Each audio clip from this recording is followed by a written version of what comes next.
All right, welcome everybody to another exciting, I say this every time, but it really is, another exciting episode of the RF Generation Collectorcast, episode 25. Can you believe it? You don't say that every time. We've done 25, more than 25, really, if you include all the extras, but yeah, 25 main episodes of the show. And as always, I am your wonderful, huggable, lovable host. Something like that. Duke Togo, and joining me is a man that single-handedly can sway an entire town's governance, Krabby. Hey, Krabby. Put that to the test very soon. I know you've got the silver tongue. How's that working out for you? Pretty good. Actually, I think the podcast was great preparation for radio interviews and the such that I've been doing in town here. It's like the plan's all coming together for you, right? Exactly. The master plan. And also joining me is a man who probably is getting about to the point where he's getting a lot of slobber on him. Yes. we are in the everything goes in the mouth phase. Yeah, I'm right there with you. Yeah. So, literally everything. And he's grabbing his feet now. Yeah, and his toes can make it into his mouth. Yep, so then it's like, okay, no, let's put the footy pajamas on. But that doesn't stop it. You just get soggy footy pajamas. But yeah, it's literally everything goes in the mouth time. So, I really thought that bibs were for protecting them against like food spillage. No. But absolutely not. Yeah, the bib is, all for drool. Yeah, has he started doing the thing yet where, I mean, Eden's just really recently started this, where she wants to grab my face and then try to eat my face? He doesn't do that. He does have a new move. It's probably like down towards, like half circle towards medium punch. That's a neck fat grab where he gets a fistful of neck fat and then just holds onto it. I didn't even know I had that much, but he found it. He was like, here, I have this. But yeah, he doesn't try to eat the face, but everything else. Like if you put, if he gets a hold of your finger, it is getting pulled in. So yeah, he's a bundle. And they've got like crazy claw grip, right? Like, ow! Yeah. Yeah. So we're pretty vigilant on the nail clipping. And you have to do it while they're eating because it's the only time that they, are not trying to like, do anything with their hands. So, but yeah, you learn very quickly that, they're like little Wolverine claws. It's a little scary. Well, very good. Well, like we always like to start off the show, let's talk to folks about, in case they're new listeners, where they can find us. So, Krabby, if people want to listen to our shows, how can they do that on a regular basis? I love to listen to my shows on YouTube. On YouTube. Yeah, because YouTube's pretty much ubiquitous these days. And I had a tweet the other day. A new listener said, hey, I can't find your old shows on iTunes this way. It's because they're not on iTunes. But you can't find them on YouTube. It's because we're cheap and we don't want to pay for unlimited hosting. But yeah, just go to YouTube. Check out the old shows for sure. Bill, where else? Where can people find us? At your local GameQuest store. If you have one. Yeah, if you have a GameQuest nearby, like maybe Engineer Mike, just pop in and they'll probably be playing it on the in-store audio system. I just do live reads there. Yeah. If they're not playing it, you could always check out the Zune Marketplace. That's right. We're finally on Zune. The big times. I mean, wow. I don't want to tell you what how I much had trouble to go it took. Yeah. I mean, I think Isrit and myself are the only two off the top of my head that were big Zune guys, actually, like non-ironically when it was out. But yeah, it's, and I did one episode of a podcast years ago. And same thing. We tried to get it on Zune. It just wouldn't go. Well, if anyone needs the secrets of Zune membership, let me know. The only thing I would say that's a positive, really the real positive, go along with that, if you're one of the 5 people with Windows Phone 8, we're also on that store now. There's more than 5. I think there's more than you think there are. 7? That would be more than 5, but I still think you're lowballing it. But yeah, you can find us on the Windows Phone 8 store. My father-in-law uses Windows Phone 8, and he's going to email you if he listens to this. Well, you should tell him that we are big time now. Big time. We are. Find us. We are. He's probably honored that he got a chance to Skype with us. One of these days when we're rolling rich, then he can look back and say, I knew them when. You can also find us on Stitcher, right? You can go to Stitcher and find Smart Radio, the app. Yeah, and they've I think they've kind of updated some of their stuff, so go check us out on Stitcher. Krabby, there's some other places. Where are we at? Oh, the collectorcast.com website? Yeah, absolutely. And you know, if they don't have a particular podcast app that they like, you know, they can just tune in there, right? Yep, RSS feed is available right on that page, which I believe takes you to our Podomatic page. Yeah, absolutely. And speaking of Podomatic, there is a Podomatic app these days, so you can just search for that. I know, crazy. It's like we're everywhere in your ear holes. It would take less time to list all the places that we aren't. You're probably right. We should probably just start doing that instead. It would be more efficient. Yeah. We are not on VHS. Working on that one. It's coming soon. But of course, lastly, Podcast Pickle? You can find us there. Podcast Pickle. Did we mention Facebook and Twitter where we have all sorts of cool conversations? No, but you can... And post really interesting gaming-themed funny things that we come across. Yeah, I like the video. That was pretty funny. I came across a couple of good things this week, and I was like, ooh, let me put this up. Yeah, so just on Facebook or Twitter, just Collectorcast all together. So give us a follow or a like. What about the old RF Gen home base? The who if what's? The rfgeneration.com. RF Generation. You mean the same one that Mr. Metal Jesus would plug? Is that what you're trying to say? Oh, yeah. Yes, absolutely. I think I've heard of that guy. I like his hairstyle. Yeah, I think you guys would get along well. Yeah, definitely. He's not too far south from me, actually. He's like, if I go directly down under my province, it's like the first thing I run into down there is like Seattle. Well, you guys should hook up. Yeah, maybe. I've been there once before. I like how somebody who's like 5 hours away, it's not too far. Oh, no, it's way more than 5 hours. It's more like 15 to 18. Wow, seriously? Yeah. And that's close? That's close. Well, that's as close as the States gets to me. Yeah. Oh, I got Well, you. unless I want to go to Alaska, that might actually be closer. Yeah, if you boys and girls want to know where Krabby's at, just look for the Arctic Circle on your map, and it's up there somewhere. You'll find him. But as usual, we really appreciate everybody taking the time to listen. And as we've been doing the last few shows, we've got some questions that have come in from social media. So let's go with a couple of those, shall we? All right. Up first, we've got from Twitter at Sega Tomcast. He states, and I quote, "I recently started collecting for the Sega Master System with the goal of a complete set." Bravo. I added that myself. Do you own any complete console sets? Whoa. It's talking about, when someone says complete console set, is he talking about owning every console for one company or owning all the games for one console? I'm gonna guess all the games for one console.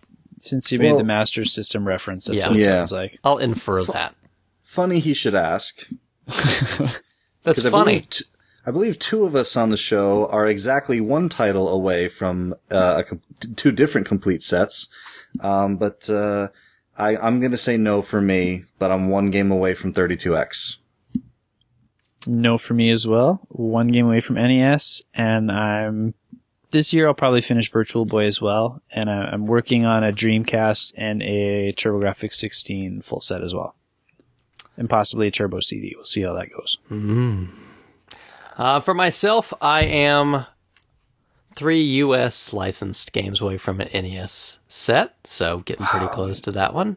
And you're only a few unlicensed away too, aren't you? Yeah, I think 6, somewhere right around there. That's even crazier. A long way to go. That's a long way to go. It is, but it's still 6 shy of unlicensed is pretty impressive. Yeah, not too bad. I'm like 300 away, and that's a long way to go. It'll happen faster than you think if you hit the lottery. Those last 6. I'm telling you, I don't know if I'll ever get done. I know I won't without financial assistance from like some great aunt that I didn't know had $1 billion that I inherit. Yeah, it's more the hunt than the completion. But sure. But yeah, it's one Spider-Man for me, and that's as close as I am to probably ever completing any complete set. Yeah, what are you still missing for Virtual Boy there, Krabby? I got all the big ones out of the way, actually. Just gotta, like, clean up stuff like Tolero Boxer, Red Alarm, Mario Clash. Oh, it's easy. You said you'd recently acquired something, though, right? Oh, I did, right. I almost forgot. I just, from a member of Nintendo Age, he should be shipping me this week a display box for Mario Tennis. Whoa. Yeah, that was the last hard piece I needed, because I already had the complete in box Jack Bros, I got the complete in box Water World. I even got the Red Alarm demo. I don't have the actual Red Alarm yet. Wow. So that seems to be a habit with you, is you tend to go for the big stuff first, and then completing the set doesn't seem to be terribly difficult compared to if you waited till for the last stuff, like the big stuff for last, I mean. Yeah, I like to make sure I take the opportunities when they come up to grab the crazier stuff, because I don't want to have to knock off several crazy games at the end. I'd rather pace them, break them up. Yeah. How'd that magical chase pan out for you? Oh, so close. And then pinball machines came up and got in the way. Dang it. I gotta start all over. So wrong. But good job on the going for Sega Master System. That's a good set. Can be a couple pricey titles in there, but it's a good one. Another one from @SegaTomcast. What is your favorite version of Space Harrier? And he goes on to say, not necessarily arcade perfect, but the one you enjoy most. And he says, mine is the Shenmue version. Bill, Space Harrier? Yeah, you know who you're talking to, right? 32X, I'm man. gonna guess. The 32X version. What makes the 32X version so good, Bill? The box has a yellow stripe on the side. That says quality. Yeah, no, I just, the first version of Space Harrier I played was Space Harrier 3 Dimensions on the Sega Master System. Oh, yeah. And I didn't play it in 3 dimensions. I actually have the glasses. I don't have the little piece that they plug into that plugs into the system. Oh, yeah. So I haven't played it in 3 dimensions yet, but that was the first version I played, and I really, really liked that game. So years later when the 32X came out, I was actually really excited to get Space Harrier. And I played it a bunch. It's, I don't know, like Space Harrier is one of those games that, I really, really enjoy, but I can't really enjoy it for more than like 15 minutes at a time. Yeah, it just is what it is. Yeah. It's Space Harrier. It doesn't change a whole lot. Krabby, Space Harrier? Kind of like Bill, I just default to my favorite console to play most things on. I'm going to go with the TurboGrafx version. The TurboGrafx version of Space Harrier. That's a really interesting choice. Yeah. Huh. I haven't played all of the different versions, but I'm comfortable with the Turbo Pad and it feels good. Ah, interesting. I'm going to go a little off here, and I'm going to say I really enjoyed the version that was in Bayonetta. There's like a whole level in Bayonetta that's basically Space Harrier. And it's like just the right riff on Space Harrier and also its own thing, and it's really funny, and it's really good. So, personally, that would be my favorite take on Space Harrier. So, if you haven't... Sega published the first Bayonetta too, right? They did. It's a Sega game. Right on. Yeah, so check that out. And of course the arcade one. I just, it's on the it's unlockable on Sonic's Ultimate Genesis Collection for 360 and PS3, so it's a good one to play as well. All right, also from Twitter, @CWR2, that's Chris Roberts. For those that may not know, I actually guest on their podcast, NARC podcast here recently. I listened to that one. It was awesome. You guys were great together. Yeah, it was fun. I had a lot of good time with that. So if you guys, if you haven't listened, you should check them out. Snark Podcast. And I was on the, whatever the last episode was. I want to say it's episode 10, but you can check that out. That sounds right. Yeah. But Chris asks, if you could take one of your favorite games and put it in a different genre, what would it be? And he says, I'd like to see Contra Video Pinball. I'd probably play that. Yeah, well, who wouldn't, right? I mean, it's contra pinball. I'm not a huge pinball guy, but just thinking about what the possibilities could be. Like thinking about, like the waterfall stage, the boss at the end of that, like it's already vertical. So like all you have to do is take that dude and give him like, swinging, flailing like arms that are on chains. Like, and that could be like a boss fight that kind of like rises up like on he said video pinball. So you could have different stages, based on, my imagination is going wild right now. And when the guys jump, they automatically turn into like balls anyway. Mm-hmm. Right? So just add some flippers. That's true. So, which of course, begs the question, why isn't there a Metroid, pinball, crossover where Samus, is in ball form while you're playing? Oh, there you go. All right. There is one. There's one on the DS, isn't there? There's a Metroid. Is there? Metroid Prime. Sure there's Metroid Pinball on the DS. I'm almost positive. Is there really? Oh, yeah. If there is, I didn't know about it. Yeah. I didn't know there either. You go, Bill. I know there's Metroid Prime Hunters on the DS. That one I had. Yeah, it's not very good. It actually, it wasn't bad. It hurt my hands to play it. Yeah, it's really wacky. I wasn't a big fan. You're absolutely right. There was a Metroid Prime pinball for the DS. Really? Yes. Yeah. Huh. I don't know. I'd have to check that one out. I honestly was not aware that there even was such a thing. You could probably get the digital version with your platinum gift this year. Yeah, no fun. Too soon. Yeah, too soon. So, Krabby, if you could take one of your favorite games, put it into a different genre, what would you do? Lots of my favorite games have already been mashed up in other genres, so it was really hard for me to think of one, but I think I got one I'd really like to see. All right. I'd like to see a Professor Layton role-playing game that's still very puzzle-heavy. Oh, okay. So when you say role-playing game, though, I mean like turn-based battles or something? I mean, what do you... No, even they could throw the puzzles right into the battles. You gotta solve things to, like, defeat enemies, and you get to walk around and explore. You're not just tapping the screen, and... Huh. Yeah. That'd be interesting. Yeah, sure. All right, Bill? This is a very touchy subject because genre mashups for me aren't always, successful. Yeah. Or at least like, in to me, like you got, like the Halo RTS, which some people liked. I thought was kind of weird. So like genre and like I love XCOM, and then XCOM Declassified, they switched genres and it was a little weird. But I'm going to take one of my favorite strategy games, Civilization. All right. And, I'm going to give it a BioShock theme. Okay. Like first person shooter? Well, no first person. Yeah. So I'm taking the first person shooter and I'm putting it in a real time strategy. Kind of like Halo, but not Halo Wars, like real time. This is going to be turn-based.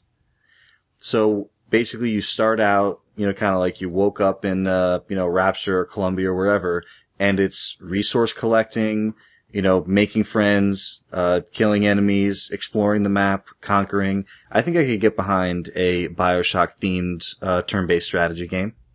Huh. Yeah. Oh, it'd be interesting. I guess I'd never thought of something quite like that. But, yeah, it'd be an interesting mashup. For me, I would like to see a shooter flipped into a turn-based RPG. So something like a Gradius series, maybe, but have it like where you could have almost like a Konami mashup, where you could have, maybe like the Vic Viper and like the Twin Bee shooter and maybe like some of the characters from Parodius or something, and have that like be your party. And of course, instead of shooting, you would go and have like turn-based battles or something that you could do. But you could somehow also kind of make it a little actiony, but have, like the power-ups that you get, you could have those be like special attacks or something. Like the power-up system. So yeah, that's what I would say. I would like to see some of the Gradius shooters kind of in a mashup with a turn-based RPG. I think it'd be fun. Cool. That was a good question. Yeah. A late arrival here, but Chris Roberts also asks, Padme or Princess Leia? Leia. Leia. Why Leia? Because she doesn't have quite as weird, distracting hairdos. And the face makeup. And war makeup, yeah. War paint. Yeah. Bill. It depends on which version of Padme. Because There's no gold bikini version, so it doesn't even matter. There isn't. I wouldn't do war paint Padme. And I wouldn't do like nagging, like wants you to like, take out the garbage Padme. Annie! I don't know. They're both kind of whiny. Well, okay, well. Let's just be friends. Let's just be friends. If I had to make a choice, I would choose Leia because Slave Leia. Is there anything else to say? Nope. So the thing is, if someone said Carrie Fisher or Natalie Portman, that's the easiest question I think anyone will ever ask me in my life. Yes, that's not the same thing. We're talking, Leia Padme is a different thing. And I think I would just say, you know what, I'm good for now. Don't get involved. Maybe C3PO is the answer on that one. Anthony Daniels. That was my choice. Last one from Twitter, we have M. Flaginski. So at M, as in Mary, Flaginski. What's your guys' feeling towards Adventures of Tom Sawyer? And he says, I like it. Oh, that's great. Is he talking the Nintendo game? I'm going to assume he means the NES game by Sega. I just watched a Rush documentary the other night, so he could be talking about the modern day. Today's warrior. Tom Sawyer. Today's Tom Sawyer. In In which case, he I am gets high in on favor. you. When the space he invades. That's how I feel. I don't really know. No, I've actually, I've not. I own it. I've actually not played it.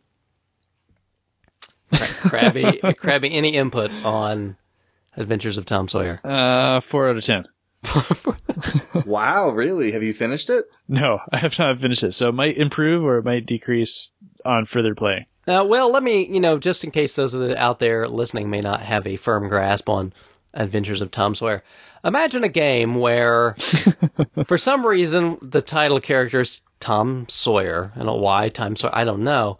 But Tom Sawyer's in school, and he falls asleep. And this is why on earth did they go with Tom Sawyer? Because the game, from their point on, has nothing to do with him. But he has dreams, and you're playing through his adventures and dreams, where he does things like attack giant octopi and weird other like creatures, like a giant gorilla made of other monkeys. Yeah.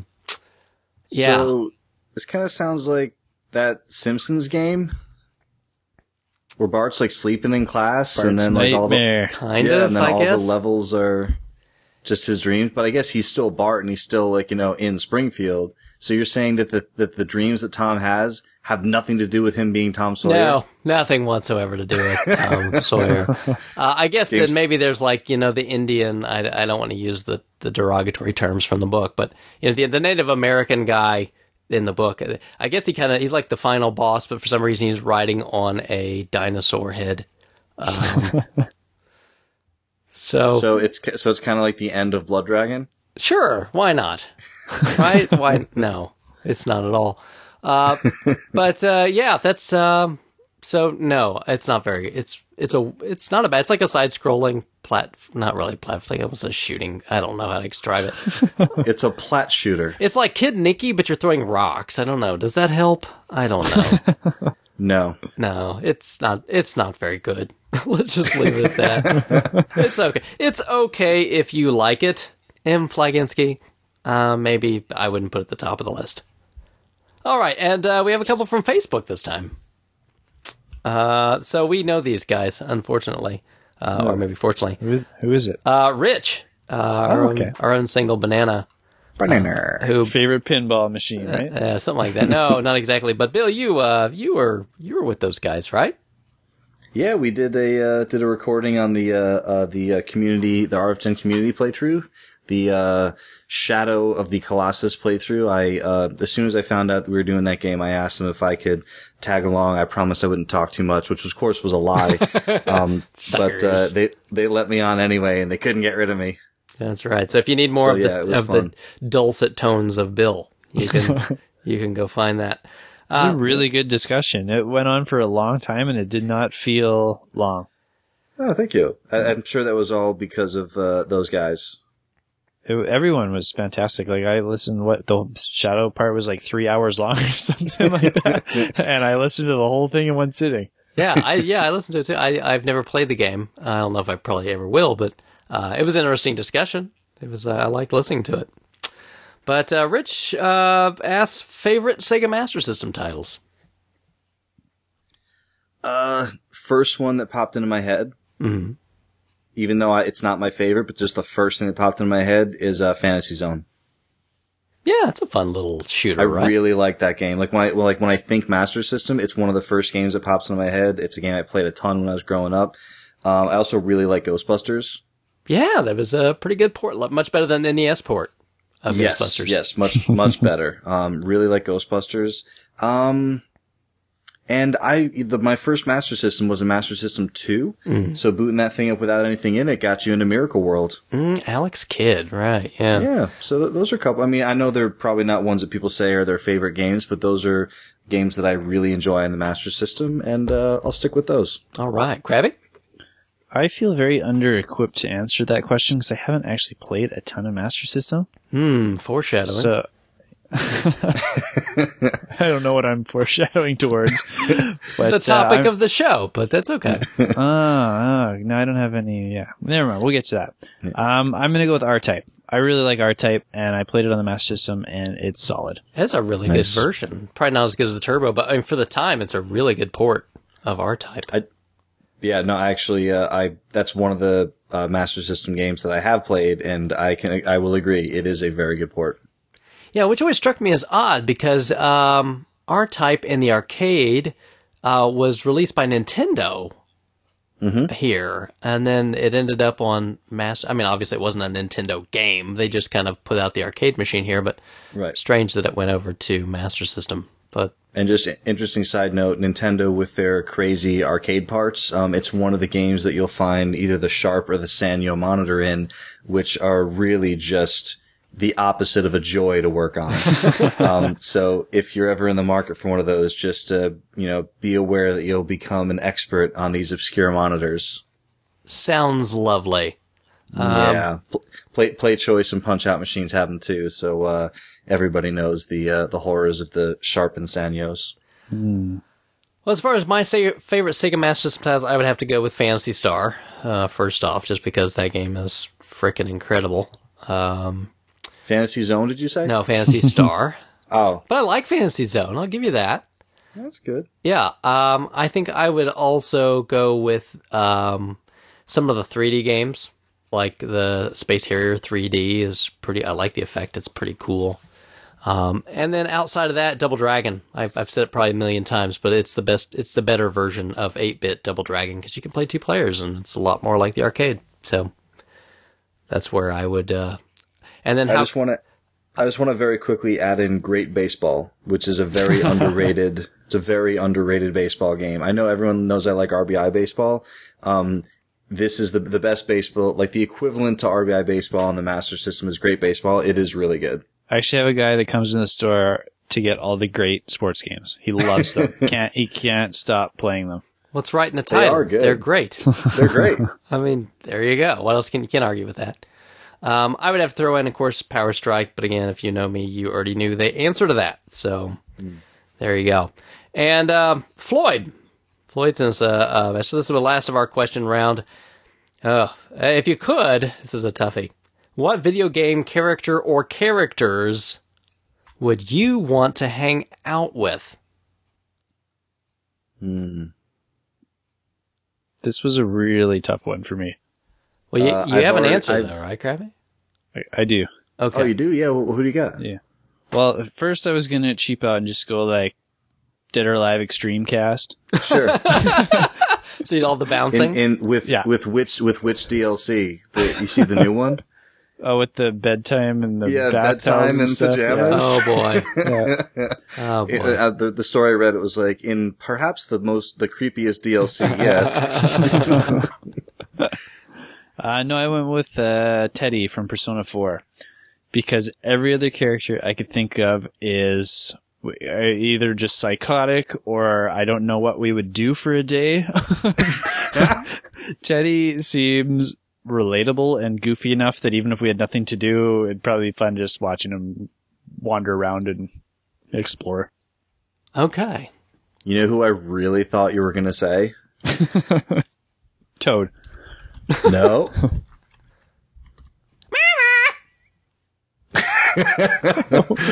No. He's trying to lead you somewhere. Krabby, help him out. I'm not following. Do you enjoy heavy metal? Yeah. What if there was a game that was just so heavy metal? Oh, see, that's what I mean. Those people are crazy. I don't like. I like the music. I don't want to spend time with anyone involved with it. Oh, you wouldn't hang out with Eddie? I thought you would just hang out with Eddie and talk metal. No, yeah. He's too rough for you. Too intense for me. Yeah, I'm kind of. Okay. I'm wussy. I like the music. I don't like the lifestyle. Which is why you hate pirates. Yes, they're too metal for me.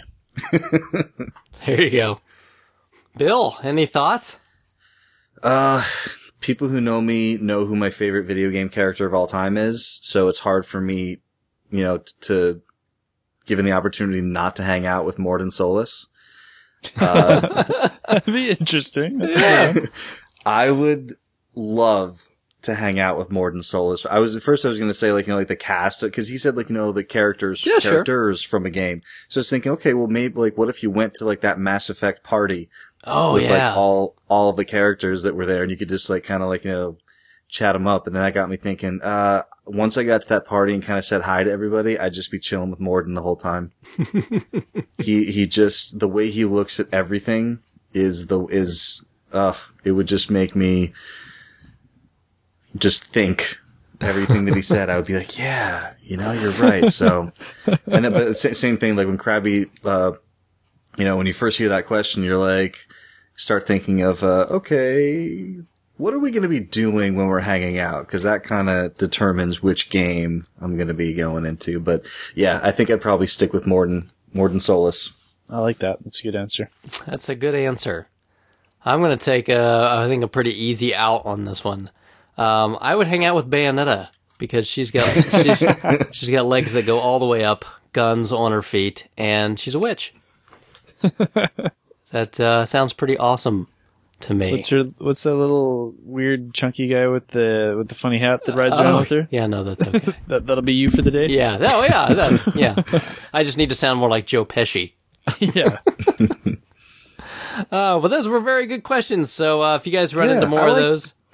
I like question round. We should do that again. Yeah, well, it's people got to send us more questions. So listen to the show, think of some good questions, send us a tweet, send us a message on Facebook. We'll be happy to answer them on the show.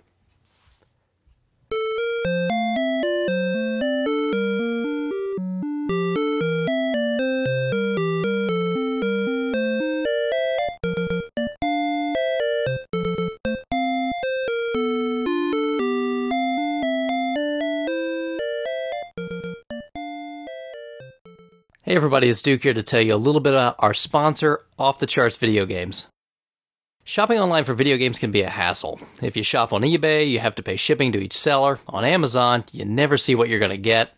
And as far as the leading online classic game retailers, well, we all know their prices aren't the best. After years of collecting, trading, and selling on multiple marketplaces, the guys at Off the Charts Video Games have built a site with the needs of collectors in mind. OTCVideogames.com gives the experience of a brick-and-mortar store while you relax at home. With pictures and individual descriptions for every item, you will know exactly what you're going to get. Every game is tested in their in-house multi-system testing station, so your order will come back with their quality guarantee and great customer service. Off the Charts now sells separate boxes and manuals so you can buy complete and box games all at once or complete your loose games. Browse their games, boxes and manuals separately or all together. Boxes and manuals are posted now for Nintendo 64 and are coming soon for other systems.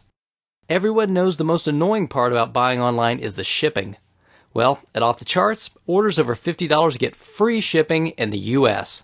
Not only that, but they always ship orders out the next business day, Monday through Friday, and every order gets tracking. Choose your favorite provider, whether it's UPS, FedEx, or the US Postal Service. Check them out yourself at www.otcvideogames.com or see their inventory updates and meet their staff on Twitter, Instagram, Facebook, or YouTube with the handle OTC Video Games. Again, that's www.otcvideogames.com and OTC Video Games on Twitter, Instagram, Facebook, and YouTube.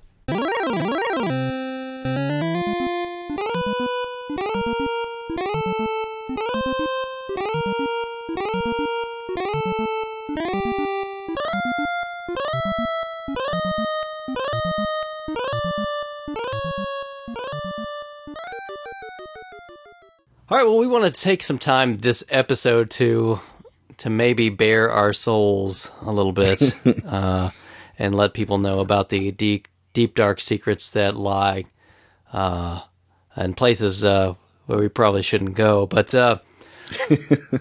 we're going to talk a little bit about our piles of shame. That's insert if you're a gamer, sound effect right there. Yeah, right. Like a crypt opening or something like that. Yep. But if you've been a gamer for any amount of time, you probably do that. You buy games you can't really get around to playing. Well, especially if you're listening to a collector show. I'm pretty sure that you're somewhere in this group. But yeah, just for those of you that are not familiar with the idea of a pile of shame, or what we're going to call that, it would be games that you've purchased and really never played. Maybe you had the best intentions. Maybe you thought it was going to be great. Maybe you loved the idea of the game, but for some reason life happened and you just never got around to it. So we've all assembled a little list. But also, so the rules are you must own it. Yes. Because it can't be in a pile if you don't own it. That's true.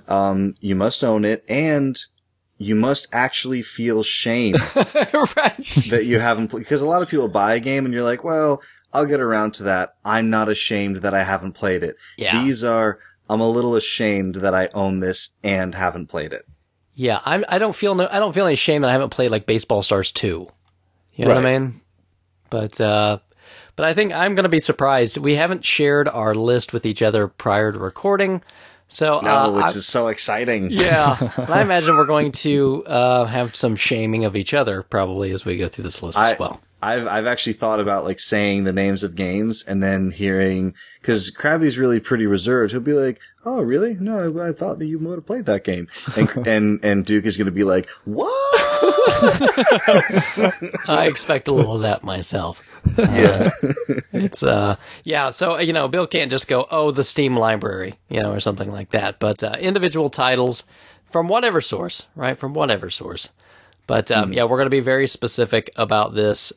We'll give each other some time to express our feelings and maybe talk about why. Yeah. I'll fair warning. You guys told me the number of titles you have on your list. Yeah. I have far fewer. A big part of that is because I really do try to make it a point to play the things that I purchase. And if I don't like them, I stop playing them and I don't feel shame. So I've got about 10 on my list that are legit shame games. So I think you guys might have a few more than me because you have bigger collections. Well, I used to do that. Yeah. Used to stop playing games when I wasn't having fun. No, that too. Well, if I know Bill, you'll come up with a few as we go through as well. I have a feeling you may be right. Right. So I'll take the first walk of shame down the aisle, and man, do I feel bad about admitting this one out loud, because I'm going to hear about it a lot. No, so real quick, before we start, has anyone ever lied about any of the games on their list and told people that they have played them? I got to do a quick look and make sure. I don't think so. No, I don't think so? I think I'm good. Okay. Because someone's going to say, like, hey, you said that game was awesome. Back in episode 3! I've never actually played Mega Man 3. At 3 minutes and 35 seconds. Yeah, because we definitely have fans. All right, what do you got, Shame Boy? I'm rubbing my hands in anticipation for this. What do you got? I have never... I mean, okay, I have to qualify. Of course, I've tested these games out to make sure they work or played them for maybe a few minutes, but I have never played Zelda Majora's Mask. Ooh, interesting. Because this is on my pile of shame list. Oh, I'm glad to know that I'm in good company. I don't feel as bad now. Crossover already. Why do you feel shame for not playing that one? Which one? Oh, yeah, Duke, go ahead. Yeah, and then I'll let you chime in too, Bill. I hear this so often. So many people chime in and they say, this is like the secret Zelda that's the best Zelda, and that, you should really play this one. It's fantastic. And, it's the one that doesn't get as much love as it deserves. And I'll be honest, it came out late in the system's life. I mean, I remember being in the movie theater. I don't know if it was like Matrix or whatever, but it was like right around that time. And there was a commercial in the movie theater before the movie about Majora's Mask. Really? Yeah, I remember seeing it. And I want to say it was right around Matrix time or somewhere around there. 99. Maybe it was a little earlier, somewhere around in there. But I definitely remember even seeing that because I was like, wow, Nintendo was got a commercial in front of a movie. But everybody loves the Zelda games on N64. I have played a lot of Ocarina of Time. I will admit I've not beaten Ocarina of Time, but I have played a lot of it. But really just never did Majora's Mask. Bill? Yeah, no, a lot of the same reasons. I've got a very good friend of mine who calls it his favorite Zelda game. He's not like a collector or anything. He's just a guy who I've known forever who used to love playing his N64, and he loves Majora's Mask. Same thing. It came out late in the cycle. I never actually owned it until I started collecting just a few years ago, and it was one of those things where I was always kind of trying to find time to play it. And then when Ocarina came out on the 3DS, it was like, oh, well, why don't I hold out? Because they'll probably do a 3DS version of Majora. And I've kind of been holding out hope for that. And then every once in a while, I'll actually see a story that says are they doing a Majora remake? And I'm like, oh, please do that. Cause I would love to, be able to play it on the go. Cause it's so hard for me to play the longer RPG style or adventure, action RPG type games at home on a console because they take so long to play. If I could just play it on a lunch break or, in the car waiting for my wife to come out of the store or something like that. So yeah, just never got around to it. And really the other reason I feel shame is because I love so many of the Zelda games, in different ways. I love Wind Waker. I love Skyward Sword. I love Ocarina, but for all different reasons. So I feel Majora, I would love Majora for a reason that I don't even know about yet. So that's kind of why I feel shame about it. Yeah, well, don't worry. When the 4DS comes out, I'm sure it'll be a launch title. Quadraphonic. Yes. You don't need a quadraphonic blob punk. You need a curveball. So, Krabby, are you the only one of the three of us that have played some Majora's Mask? I have actually beaten the game with every single mask. Wow. Wow. So tell us what we're missing and why we should play it. It's a treat for Zelda fans because it messes around with the main formula and it does it well. So you can play as Zelda in this world with all the characters and species that you love in a totally different way than you can in any other Zelda game. And I think that's why it's so appealing to people. And help me understand the mechanic. There's 3 days until the moon crashes in, is that right? Yep. And you have to restart this time period over and over, but you can carry over your items, is that right? Correct. Yeah, and there's a lot of very specific time-based events that you need to try and set up through your actions to happen at certain times. So there's a ton you can miss. You can finish the game and play it again the next time and find a whole bunch of new stuff that you missed completely. Now, at the end, do you somehow defeat the moon or something, or? You want me to give you spoilers? Well, I don't. No, I mean, you don't have to spoil no. the ending, but I mean, do you come into direct confrontation with the moon, or is something else causing the moon to crash? There's a pretty epic battle on the end. That's all I'll say. Okay, all right, because normally it's like Ganon or Ganondorf, right? So, Really? yeah. Well, there you go. Maybe one of these days when the 5DS comes out or whatever, Bill and I will have to try that. Okay, well, I've opened up first. Krabby, do you want to take the next crack at it? Sure. So I am a little ashamed that I have never played and beaten any of the handheld Mega Man games. What? Can we just copy and paste that sound? Not any of them? Any. I've beaten most of the console ones that I've owned and very much enjoyed them. And for some reason, I have never found the time to put in any of the handheld ones, even though I own like a dozen or more of them now. I mean, not even like Game Boy. Is it? Nope. None. Okay. Like, there's no exception to that. Like, I've got DS ones, I've got GBA ones, I got Game Boy ones. I haven't played or beaten any of them. And you love Do you have? this. Can I ask? Do you have the Game Boy player? Yes, I do. I have a Super Game Boy and a Game Boy player. That makes it worse.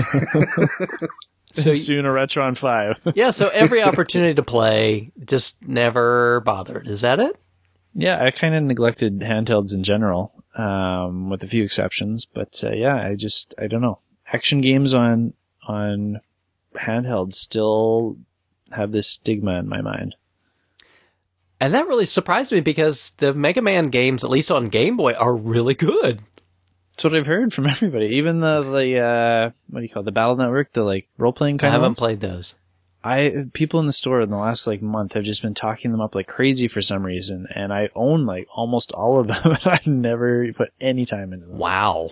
I mean, don't get me wrong, I haven't played all the Game Boy games, but I've got, I believe I got 1 and 2, and I like those a lot. I mean, I'm not, I don't know if I've ever beaten them, but I've played them a bit. They're really good. You should really play those. Or at least play one of them.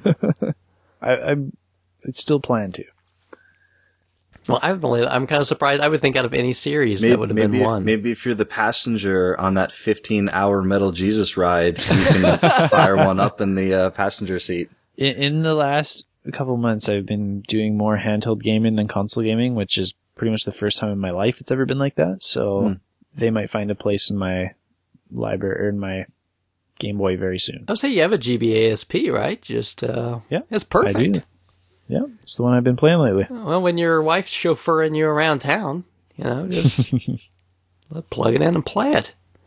I'm usually doing boring stuff like checking emails and stuff. Work, blah. Yeah. Adulthood, blah. So any comments on Mega Man handhelds, Bill? I don't feel qualified to comment on them. I'm kind of a Mega Man 1, 2, 3, 4, and that's it guy. 6 was fun. I like the jetpack. You know what? Never got further than 4. I plan on owning them at some point. They're trickier to find, complete in box. Pricey. 5 and 6. So, and pricey. Even though, they're almost universally, acknowledged as not the best of the first 6. Yeah. Never played them. Even not the best Mega Man is like greater than everything else though. Yeah. Very good. Yeah. It's like pizza. Like bad pizza, still pizza. Yeah. Very good. All right. So, Bill, you're up next. Yeah. So, gonna kind of switch gears. I'm gonna go to, now this is a game that I actually did start, and then fell completely out of, and I'll explain why. And the reason I feel shame is because 2 of my absolute favorite games of all time. Like, if someone says to you, what are your favorite games? These 2 games are the ones that pop in my head. Are Fallout 3 and Skyrim. Yeah, those are good. I know the game. I have not played more than a couple hours of Fallout New Vegas. Oh! And I purchased it right the day it came out, I was looking forward to it. I was working at Best Buy at the time. I had to walk by the cardboard stand up every day, like it's coming soon, it's October. And then it happened, and I brought it home, and I played it. And it's not that I didn't like it, but people on the PC will remember that this game was buggy as anything when it came out. And some people complained about Skyrim bugs that were game breaking, but I didn't hit them, so it didn't bother me. So I hit this bug in probably 7 or 8 hours into New Vegas that destroyed my game. And I didn't want to keep going because it really destroyed a major quest line and made it fail. And I didn't have a previous save before this thing became broken, because it broke in a weird way where I wouldn't even be able to go back. And I didn't want to play anymore. And I also didn't want to play that 7 or 8 hours again. So I said, okay, I'm just going to play something else. I'll come back to this at some point, and I'll want to restart it because I haven't played it in so long. And I never did. Oh. And I love Fallout games, and I love I love that style. And Duke has told me before, because I told him I prefer Fallout 3 to New Vegas, and he said, go back and play New Vegas. Oh, yeah. And I still have not. New Vegas to me is just much better. I won't say, it's still the same basic gameplay and whatnot, but it just makes a lot better sense to me than the hodgepodge that was Fallout 3.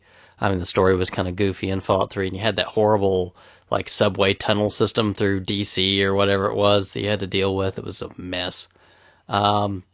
Whereas, New Vegas is it plays really well. Everything is laid out just fine. It's a really great game, and the story is good. It's kind of fun. You have some choice in what happens. It's not just, go through, you saved everything, you win, yay. So I would say, yeah, I can't believe, how much you love those games.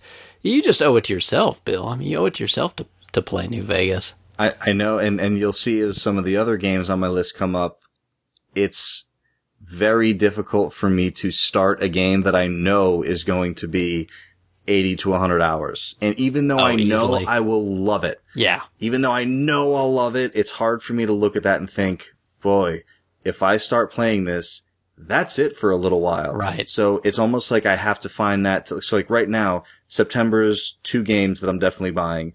October is 1 game that I'm definitely buying. December is 1 game that I'm definitely buying. It's almost like, okay, if I'm going to play it, it's not till January. I've got to kind of find a 2-month lull, which is getting harder and harder as an adult. It is. With a kid. But yeah, it's one of those games that it's still on the list of must go back and play, but, haven't found that time yet. Yeah, I would say, man, yeah, if you at all enjoyed those games, you'll love New Vegas. I'm sorry to hear that the glitches got you so bad on that one. So yeah, it was a shame. Krabby, any comments at all about? No, I heard about the glitches. I didn't realize they were that bad, or they could be that bad, I guess. I remember when the game came out. I watched a video where in the very first scene where you wake up. The doctor that's in the room with you, his head was spinning. Just spinning. Yeah, yep. Spinning. Head spinning in circles. You walk through, you open a door, and then there's the loading screen, and then when you come out the door on the other side, the world just opens up, pieces of the building, came through the door and fell in front of you. And that's what happened to me. Pieces of the building that I just walked through fell and killed not only the companion I was with permanently, but also a quest line person that was a person that you're actually not even supposed to be able to kill in the game. Oh. So it breaks 30 quest lines down the road. Oh no. And I was I'm not having that as an option. So I made the decision. I actually kept playing for a while, and I was I can't, it's broken. I can't do it. But yeah, it's just, it was super glitchy out the gate. So, and I played on 360. I must have got lucky because I didn't run into any crazy bad glitches. So, yeah, I really enjoyed it. All right. Well, I guess I'm up again. Man, I don't feel good about saying this. Don't qualify it. Just say it. I have really not thoroughly played any Dragon Warrior, Dragon Quest games past the first one. Wow. That really surprises me. Yeah, that really surprises me too. Yeah. I actually considered putting Dragon Warrior on the list because I own the first one and haven't played it. Yeah, I own a copy of 2 through 9. You're such a pro, like, classic Final Fantasy fan that I just assumed you'd beaten all of those two. I know. And I trust me, like, I seriously am regularly like, well, I'm just going to sit down. I'm going to do it. I'm just going to. The DS ones? Yeah. I own them all. Wow. And trust me, I do. I mean, not even just because of this show. I regularly sit down and think, man, I just need to get started. You know, I'll sit down, I'll plug in Dragon Warrior 2 and let's get going. And then I don't. And I love those kind of games. Of course, I've beaten Dragon Warrior 1 because, I mean, probably everybody back in the day did. I've not done it recently, but it's pretty straightforward. There's not much more than, it's pretty grind heavy. And, you know, just single character stuff, but, it definitely opens up later. I've even watched, you know, some bits about some of the other ones. I own in some cases, multiple versions. You know, I've got like the Game Boy Color of like 1 and 2 and 3. Yeah, I don't know. I feel so bad. I feel like I owe it to myself that I should be playing these games. I don't know. I just, when I was younger, I mean, of course I played Dragon Warrior on the NES and then I played Final Fantasy and then I really just got hooked in pretty hard on that series, but I just really never went back and spent any significant time with Dragon Warrior. And, it's okay to enjoy both of them equally. I know, but you know how Final Fantasy, and Dragon Warrior were everywhere on the NES. I mean, you couldn't go anywhere and not find those games, but like 2 through 4 on the NES, I didn't see those at my local rental stores. I mean, I never saw copies of those until I was an adult and went looking for them. They just see a ton of them nowadays, but yeah, back then I don't remember ever seeing them either. Yeah, it just wasn't a thing on my radar. I mean, I even played some other crappy NES. Well, I won't say crappy, but not as good NES RPGs like Ultima, Exodus. I mean, I played the crap out of that one. So if I had it to rent, I'm sure I would have played them, but I didn't. And I hope to honestly get on the bandwagon and rectify that at some point in the future. I really, really do want to play those. And I want to kind of just do the series. But just like Bill says, it's hard. It's hard to find time. I even own the Japanese versions of the first 4. It's wrong. But yeah, that's it. I've said it. It's done. It's out there. Yep. Can't put the milk back in the container. Yeah, something like that, right? It's been spilt. Yeah, so shame on me. Seriously. Yeah, I feel bad about it. I can't even talk to you. Krabby, do you have a game? I have another game. That you're ashamed of? Yes. You guys know that I'm a big Atlas fan of both playing and collecting. Widget! Don't tell me you haven't played Wacky Races. I've beaten Widget. Come on. Wacky Races? No, I got that one relatively recently though, so I'm not too ashamed that I haven't played it yet. Okay. But there is only one Atlas published game on the Genesis, which I own, which is very hard to find and pretty pricey, and I feel a little guilty that I have this really awesome piece of my Atlas collection that I've never put in yet, and that is Crusader of Senti. Crusader of Senti. Now, I've seen that title, but I quite honestly don't know much about it. I don't either, and I'm ashamed for that. I don't have any experience with Crusader of Senti. I'm under the impression it's kind of Zelda-ish, but I'm not positive on that. Huh. It came out in June of 1994, which is the last time the Rangers won a Stanley Cup. So it's got that going for it. That's pretty late in the Genesis life cycle. Yeah. Mm-hmm. And that's surprising.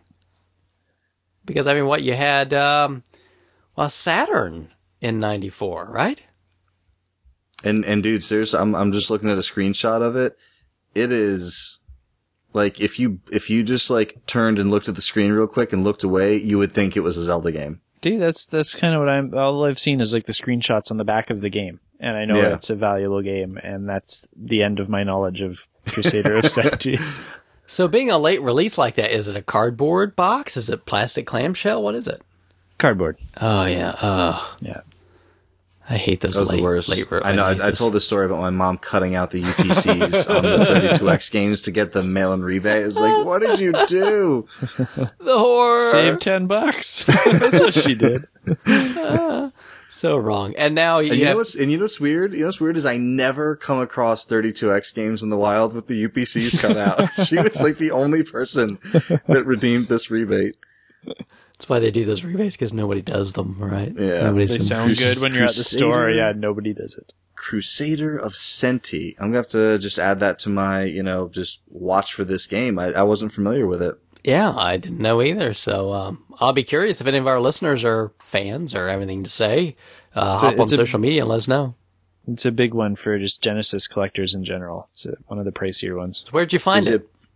A friend of mine was selling off a chunk of his collection, and he let some friends kind of get good deals on things before he went to make the big cash on them. Oh. It's good to know people. It's always good to know people. Mm-hmm. Oh, all right. Well, Bill? Oh, it's back to me already? Yeah, I think you're ready to take another stroll. All right. I'm going to have to go with like a lesser one so we can save the big shame for just a little bit later. This is a game that I don't feel a ton of shame, but I do still feel shame because I love the publisher. It's a Criterion game. It's away from their normal jam, which is racing. But it's a game that I've heard from everyone who's played it, all reviews. Everyone say it's fantastic. I was looking for a copy for a long time. I was finally hooked up with a copy by someone on this show. Mm-hmm. And I still have not played Black. That was a really lauded shooter at the time. It really was. And it came from the guys the Criterion team. So the team that was behind the Burnout series, who had made 4 or 5 Burnout games before Black. I think it was Burnout Point of Impact, 3 Revenge, 3 Takedown, 4 Revenge, and there was a couple in between ones. There was Dominator on PSP and stuff like that. So really all these guys ever done was racing. So it was kind of weird they came out with a first person shooter, but everything I've heard about this game is that it's fantastic. And there was actually talks of a Black sequel, when Criterion started saying, yeah, we're thinking about doing something that's not Burnout. But yeah, so I own Black. I have an Xbox, original Xbox copy. And, yeah, I mean, it's probably not a title that most people would think of as being really shameful, but because of how much I love Criterion and the Burnout games, I always wanted to give this a try, and it is sitting on the shelf, never booted up. The way you talked about that when you asked me to look for a copy for you, I thought it was an old childhood favorite. I just assumed you'd played a ton of it. No, I was I've been looking for a copy of Black forever, and I've never played it. I thought that meant forever since me and my friends had that awesome weekend with it 10 years ago. No, it was more since I read an article about it in a magazine and loved the publisher. It's kind of hey, you guys ever have a publisher you really like? No, never. So yeah, it was more of the connection to Criterion and just how I heard that it was actually really, really, really solid. And the thing is, I kept seeing PS2 copies around, but I really wanted an original Xbox copy. I don't know, because I'm weird. But yeah, so I have it, and maybe one day I'll play it. Is that one of the ones that you can play on 360? I don't believe so. Oh, yeah. I will check that backward compatibility list. We actually used to have that printed out at work because we still carried both systems when I worked there. But yeah, it's been a while. Funny how they could do that back then, but now they can't figure it out, right? You know what? This is another thing I don't feel qualified to respond on. Not being a hardware, programmer type of person. Yeah, it does seem to the layman that you'd be why wouldn't they be able to figure that out? Yeah, but I'm pretty sure they keep telling us, trust us, we have top men working on this. Right. Top men. Top men. But if they do that, then they can't charge you for PlayStation Now or whatever they come up with, right? And Grumpy Grandpa always comes back with that. It's a profit scheme, yeah. Yeah. Profit. All right, so you ready for this? So I just did a search while we were looking here. So Black is on the backward compatibility list. Oh. For PAL systems. Oh, no. In 50 hertz and 60 hertz. Not for NTSC Japanese systems, but yes for NTSC North America systems with widescreen support. Whoa! So this one might be on the playlist sooner than previously anticipated. I think we just bumped up, didn't we? There we go. I feel slightly less shame. Because at least you don't have to hook up the old clunker Xbox to play it, right? Which literally I do have like right next to the TV. I have an original Xbox, like official Microsoft backpack, because that's what it required to move this thing from one location to another. You couldn't use arms. You'd be tired by the time you got there. You couldn't play anything. But yeah, I have an Xbox backpack that my system is still in. So, it's more to be able to use the controller than, have to take the system out. Yeah, definitely. Well, yeah, you should get on that. I know I had a good friend of mine played Black, and he really ran and raved about it. He likes those kind of games. He said it was really good. So, I want to say, and I could be totally wrong, but it was one of those first games that had sort of like destructible cover. Yeah, I wouldn't say one of the first, but yeah, like definitely, the thing is, I don't think it was one of the first, but not many games did that. Yeah, back in that It was one of the few games that, right. I think the first game I remember being like, oh, you could destroy anything was Red Faction. Yeah. I remember that being like the thing, like, oh, you can like, if you want to get through to this other part of the world, you can just blast through the mines and go through there. But yeah, it's not very many games did it, and I think you're right. I think Black does do it. Cool. All right. Boy, does that bring it back to me already? It does indeed. Let's hear it. Oh, man. Bring it on. Oh, gosh. Here we go. Uh-oh. Final Fantasy X? No, I've played some Final Fantasy X. I can honestly say that wasn't that impressed. Oh, snap. But you're on the right track. Final Fantasy III. The real Final Fantasy III. Not 6. Okay. Not 6-3. Not 6-3. Okay, so legit 3. Yeah, which honestly I don't feel terrible about, because quite honestly there wasn't even a US release of that at all until DS. There was a DS remake of 3. Oh, that's right. And it was also released on PC. Yeah, I mean, I own the DS remake of Final Fantasy III. I did actually, I played it for maybe like an hour. I was not terribly impressed. It's also on iOS, I just remembered. For like $18. Whoa. Yeah. Yeah. But Square doesn't know how to price their stuff. I didn't know iOS games even got that high. Oh, Square's absolutely, do. Yeah. They're probably the only one, just about. But yeah. So you have the DS version. I actually have the Famicom version as well. Now, which one are you more likely to play? I'll be really honest, I'm much more likely to play a translated version of the NES Famicom game than That's what I was DS thinking, one. yeah. I would like to go back and experience the real Final Fantasy III. Introduction of like the job systems and whatnot to the series. I think it'd be really good. It's definitely on my playlist. I want to play it at some point in time.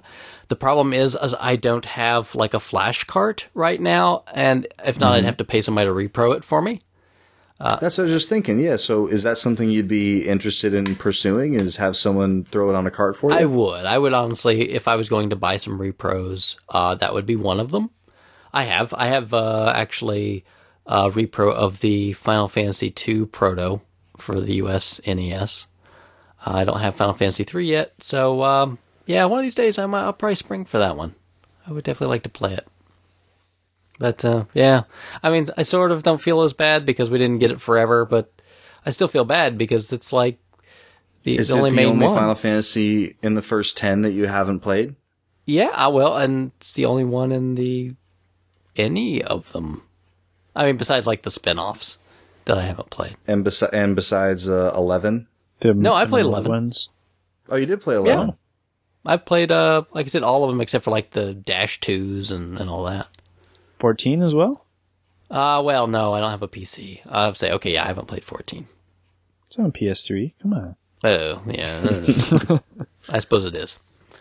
But no, I haven't played 14. But the rest of them, yeah. So Oh, interesting. I'll get there. What is your level of urgency to start a Final Fantasy III repro hunt? Honestly, if I wasn't on a spending freeze right now, I would be pretty interested. Okay. But So by the end of the year, you thinking? I don't know. We'll see.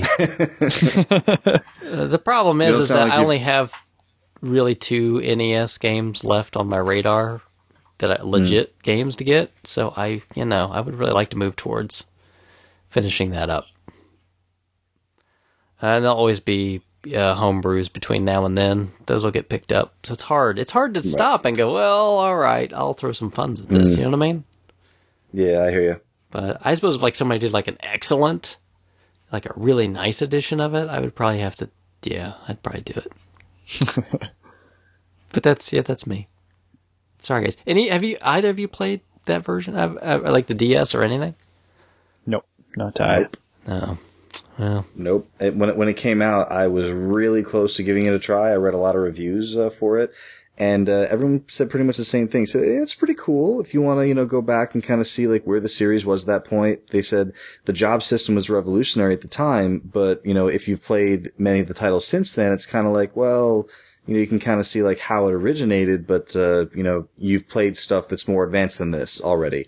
It just seemed like something that was like, it'd be cool, but I didn't pull the trigger. I almost bought it because I thought it was 6, and then when I learned it wasn't, I lost all interest. Yeah. I actually did buy 6, the GBA version. I've got that one too. Yeah. As a big fan of 5 with the job system and Bravely Default with the job system, I really want to give 3 a try. I really want to play it. So, Krabby. All right, this one I know you're gonna give me your big what for, but like Stone Cold. Yeah. What? I still have not played Dead Space. Come on. You're only gonna get one what, cause, I've started it like 3 times. Oh. And I'm not saying it's a bad game, I'm just saying it's not my jam. So Duke can tell us why you're wrong. But here's why I say this for Krabby, because Krabby loves these survival horror games. I think I would love I've the only Dead Space I've played Dead Space Extraction for the Wii, the like rail shooter. And I loved the story behind it, sure. And the kind of bad guys and the atmosphere, and I really think I would like it, and I don't know why I have not put it in yet. Other games have taken priority for some weird reason. I have no doubt in my mind that you would love it. I know you would be like sending me a message like, "This is great," and I'd be like, "Well, yeah." Play this sooner? Why don't you just tell me the name of the movie you want to see? Except for, I will say, in the first Dead Space, there's this horrible like space cannon couple scenes that's really annoying, but it's pretty minor. The rest of the game is awesome, and 2 is amazing. 3, take it or leave it. But I'm intrigued about this space cannon now. It's like a really bad shooter section.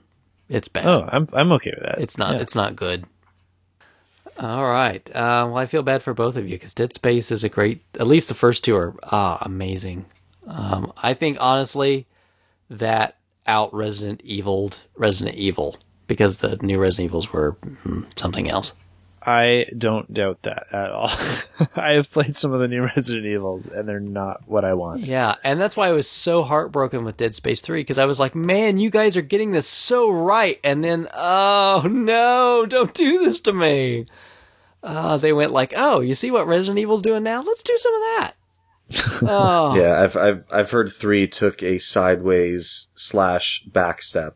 Yeah, let's just say it was. What I hope to happen is that they'll make like another one someday and be like, you know what, that well, let's just say that it didn't happen. Yeah, they make another one and they call it Dead Space 3. Yeah, or just reboot the whole thing and just do another Dead Space. The Amazing Dead Space. Something, right? Because after so many years, you can just do that again, right? You can just go back to the original title. After 3 movies, just make the next one and call it The Amazing and just pretend like the first ones weren't there.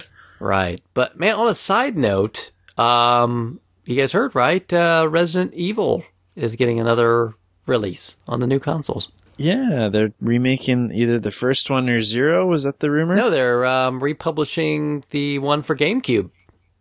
Yeah, that's the first one, right? Yeah. Yeah. Yeah, with the Crimson Heads and all that. Yeah, Nice. yeah. GameCube had Zero, and then just Resident Evil, like just the remake of the PlayStation one, right? And that's what this is, a remake of the original Resident Evil. It's The remake of the remake. Yes! Love it. the HD remake-ish remake-o. Something. They better have Kinect support. That's all the gamers are saying. That's what everybody wants. Certainly. Play Dead Space, Krabby. All right. Bill. Back to me? Yeah. Okay. So this one, I'm switching to a Sega Saturn game. Ooh. That, once again, someone on this show very, very, very generously helped me acquire, which makes it all the more shameful that I haven't played Dragon Force. Oh, yeah. That's a pricey one to get and not play. It's a pricey one to get and not play. And so, little story behind this. So, I've told this on the show before, but basically a friend of mine called me and said, hey, I've got some games. I want to see if you're interested in them. Can I bring them over? And I said, yeah, come on over. So he came over. He handed me a bunch of games. And it was like, a couple Nintendo games, like boxes. Oh, it was pretty cool. So I go through, and then I get to the last one. It's Dragon Force. And I kind of got my poker face on because this dude, like, I'm not sure if he knows what he handed me. So I'm like, okay. And I'm not going to screw him or anything, but I'm just like, just trying to like hold my stuff together. So then I open the case and there's a CDR in there that written on it with Sharpie says like, ha ha, fooled you. So it is the real case and manual, but the game's not in there. So he was like, I bought the other stuff from him and he was like, you can have that case. That's awesome. That's fine. So yeah, it was a great thing to get and throw it on the shelf and no one knows there's no disc in it. I forget exactly how it came together, but Krabby, I can't remember how it was. I think you were trolling Kijiji for my area. Maybe? Or did you, I'm pretty sure you contacted me and said, hey, do you want to see if this guy's willing to let go of that loose dragon? That's like long distance trolling too, right? It was like, I think it was, I can't remember exactly what it was, but it was like Krabby somehow, I think Krabby posted something about his local Kijiji, like, oh, this dude's asking this for this stuff. And I think I like saw him post the thing and I was like, dude, is there any way that you could get just that Dragon Force disc for me? Like, what? And I think Krabby ended up getting the lot from the guy for a pretty cheap price and he just sent me the Dragon Force disc, which was amazing. And it was kind of scratched up, but I brought it to my local store and they did a cleaning on it and they booted it up. It works fine. So yeah, it comes back to my being hesitant to jump into any game that's going to take an extended period of time. But at the same time, like every time I look at my Saturn collection, I look at it and I'm proud of it and like ashamed at the same time. I have no idea what the game's about. I haven't read like a synopsis. I think you would really like it. The story. Have you guys played the game? I've played it a little bit. I think you would really played like a bit it as well. It's like a strategy, like I don't know if it's strategy, but yeah, it was like right up your alley. Definitely. Yeah. Is it, does it feel super Japanese? No. I would say yes. Why? In what, like the anime way? The art style, definitely. Oh, well. Definitely. Sure. But, it feels like other, like, kind of management games on the console at the time, didn't it? Yeah. But I mean, it's not. Which were all pretty much Japanese at the time. Like, North American ones hadn't really taken hold yet. Well, I mean, there was a lot of PC games that were similar in nature to all that. I think when Bill talks to me about the games he likes, I would be like, okay, this is definitely a Bill game. Yeah, as far as Saturn games, I think that'd be one of Bill's top ones. Yeah.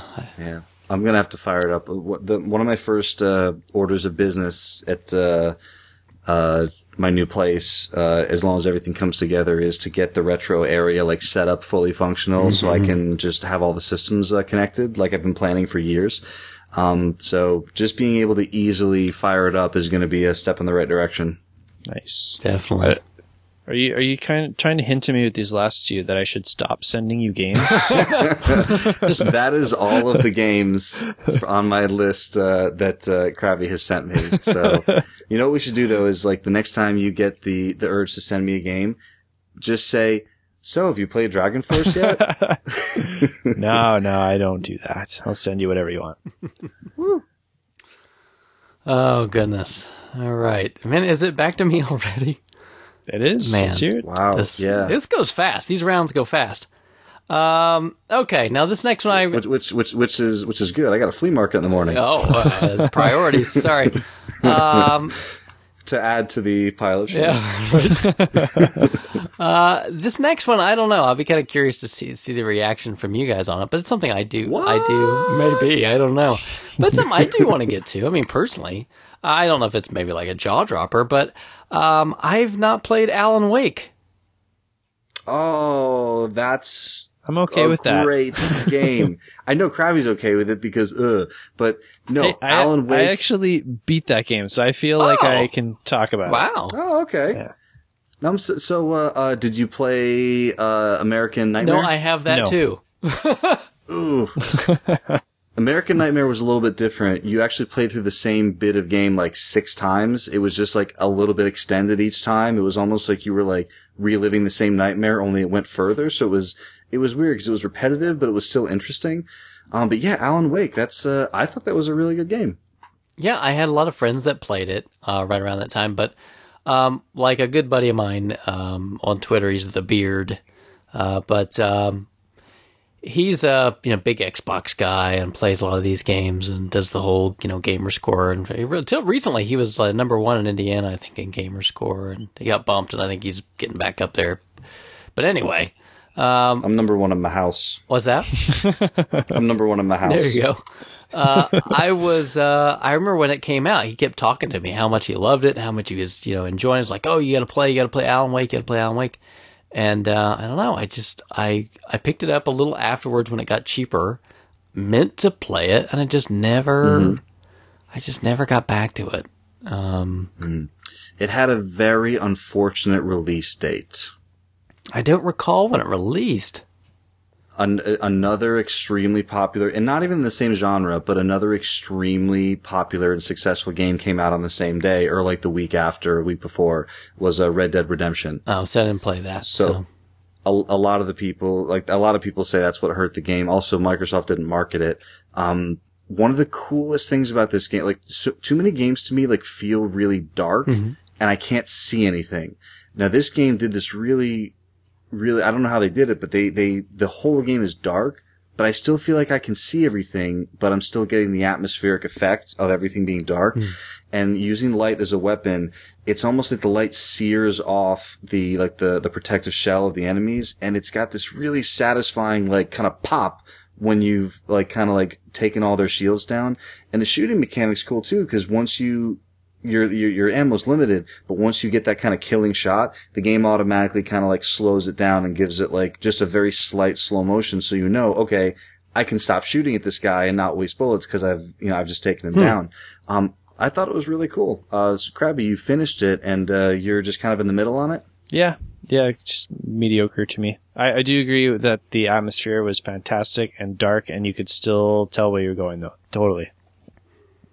I thought a lot of, that was it was a pleasant surprise for me. I mean, I wouldn't put it on my top, games of the system by any means.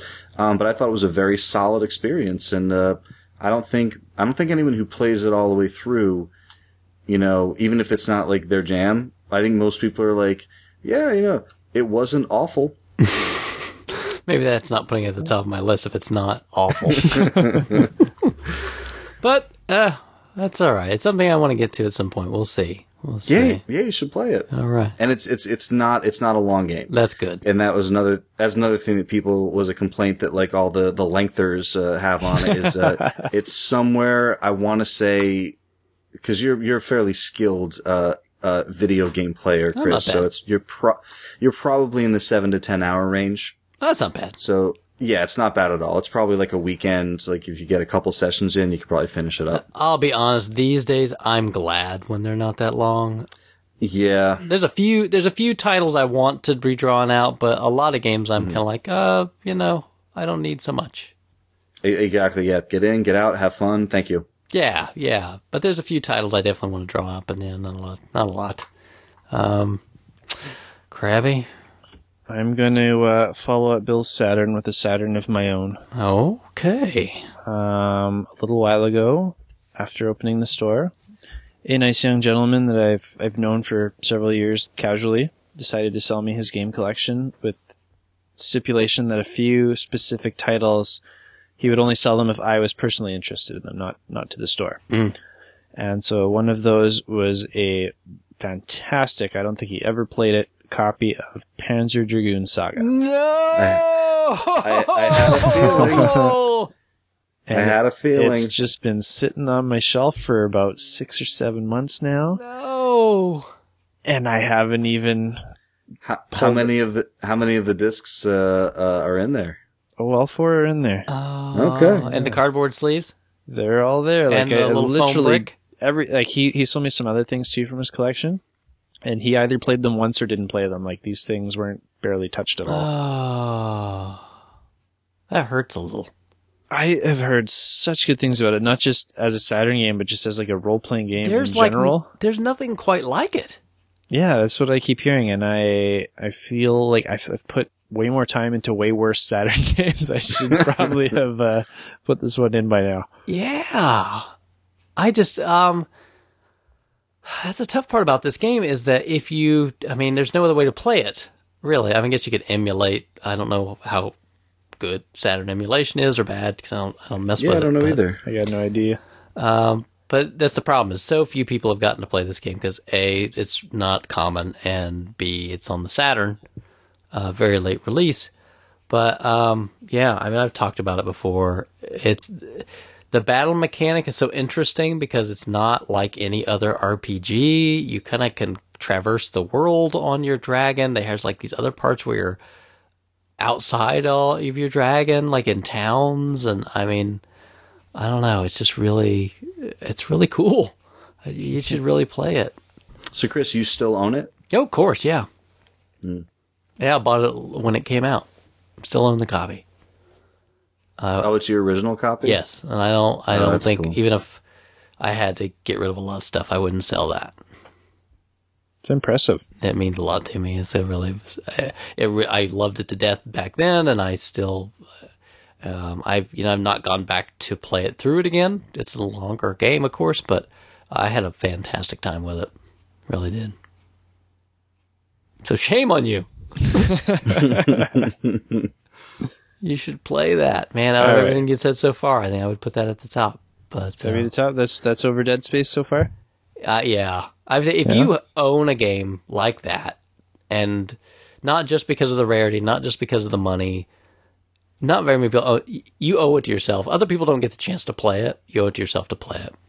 That's how I feel about that Crusader Ascenti as well. Same idea. Yeah, because it's one of those things where if speaking of like rarity and value, I'll have one more later that's even worse than that in that sense. Oh, okay, all right. Yeah. Well, I'm sure we'll some foreshadowing. Well, I've seen your video. I know it's not stadium events, so. Heck no, I've beaten the crap out of that. That's right. I gotta get my money's worth. I play that weekly.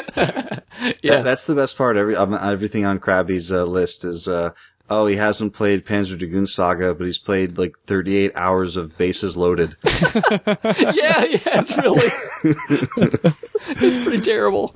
Yeah. Oh, then now that you've brought that up, now that's even more shameful.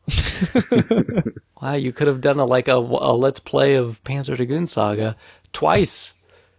Oh, man. All right.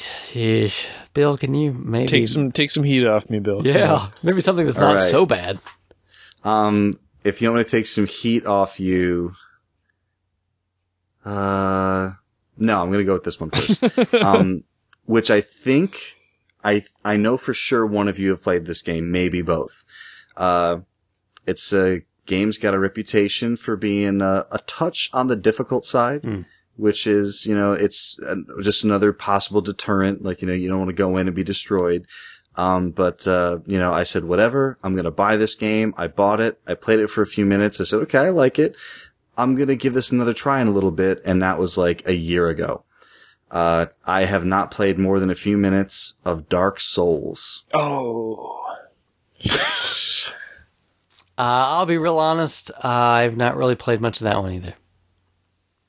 So, Krabby, I know that... So how many minutes are we talking? Like 10, 30? When you first start the game and I ask you, like, what do you want to be? And you're like, oh, I want to be this guy and I want the key or I want the whatever item you choose. No. And then there's like a staircase on the right and you walk up the staircase and then like a boulder kills you. Yeah. And then I restarted. It says like, okay, now I know about that boulder. And then you walk in that room and then that big monster's in there. And then you run in the next room. And then there's like a skeleton with like a bow and arrow and he kills you. I think that's when I stopped. All right. Playing. I really want to say like stick with it, but really, pretty quick if you're going to be into it or not. I think if you turned it off, I don't see you going back to it without maybe a companion to help walk you through it or at least switch off the controller. Yeah. Exactly. Yeah. Like my brother, not my brother-in-law, my sister's boyfriend, is a huge fan of this game, and he doesn't have Dark Souls 2 yet, but he's like really pining for it. So every time I mentioned that I said, do you think you could just give me like a 20-minute like sit down and like kind of walk through some of the basics? He's like, oh yeah, absolutely. So that's kind of in my mind why I'm justifying not been playing it at all. So I'm like, oh well, as soon as I have that tutorial session, like that'll change. But it still doesn't change the fact that every time I like look at it, I'm like, ugh. It's been like a year and I haven't played like beyond like that, like first little bit. Actually when I was, the year before it came out or like the summer before it came out was the one E3 that I went to and I played it on the floor at E3 and it was like a little bit further into the game. So you had like more like armor and stuff and it was like, a little bit harder to get killed. And I felt like I kind of held my own a little bit, even though I didn't know exactly how to control my defenses and, like kind of pick my spots to attack. But like just starting the game like fresh with nothing, I didn't feel like I had a handle on it at all. So I think I really could benefit from someone kind of showing me the ropes for a few minutes. But, I really, really think that, Dark Souls could be something that I really could sink my teeth into, but have not gotten beyond that tutorial area. Yeah, I haven't played much of it either, but I don't feel shame for that. You should. I feel shame because I'm running away from it because it's too hard. It's like if I played it and didn't like it, that'd be one thing. But like I kind of like it. I just wish I was better at it. Dark Souls is one of those weird things where I hear so many people talking about how much they love it, and then I hear it's like so cryptic, weird, brutally hard, and doesn't tell you anything. It's because it's one of those things where when you get good at it, you're part of like an elite crowd, and you feel special for having learned these weird things. Yeah, right. You're in the club. I can beat the Castlevania games. That makes me I'm cool enough. I can do that. Two does make you pretty cool. No, not 2. I think my 4-month-old daughter could about beat Castlevania 2, but she couldn't figure out where to kneel with the crystal. Come on. Okay, I'd have to help her with that part. Okay, up next. I know I'm going to get some crap for this one. Eternal Darkness for the GameCube. Ooh, that's a really cool one. I've not really spent much time with Eternal Darkness. How much time have you spent? Like maybe 20 minutes. Oh yeah. Requiem for a Sanity? Yes.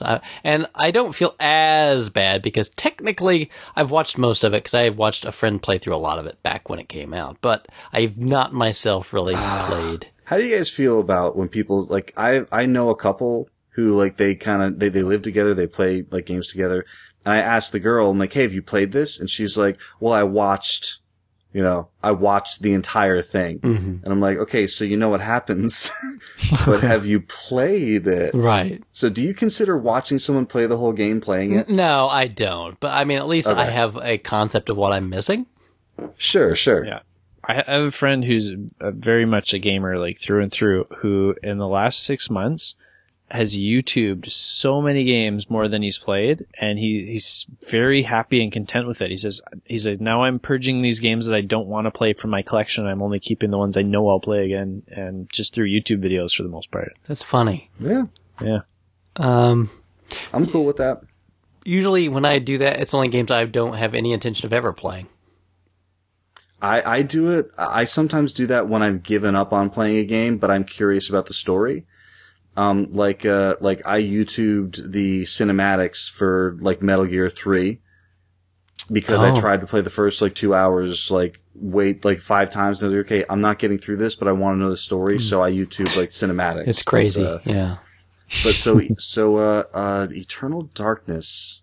Yeah. This game, I think I was working at Toys R Us when this game came out. And nobody bought it except like one kid who worked there. And he was like, I'm telling you, this is going to be like one of those games that people are looking for in 10 years. No one can find. It's awesome. It's a smart man, ahead of his time. He was also working at Toys R Us. Genius, perhaps. So either of you guys played? I finished that one. You finished that one. Yeah, I don't own it. I have played it, and it is on my list of games to buy / look out for. I played it when it came out, but I didn't at a friend's house. I didn't own it.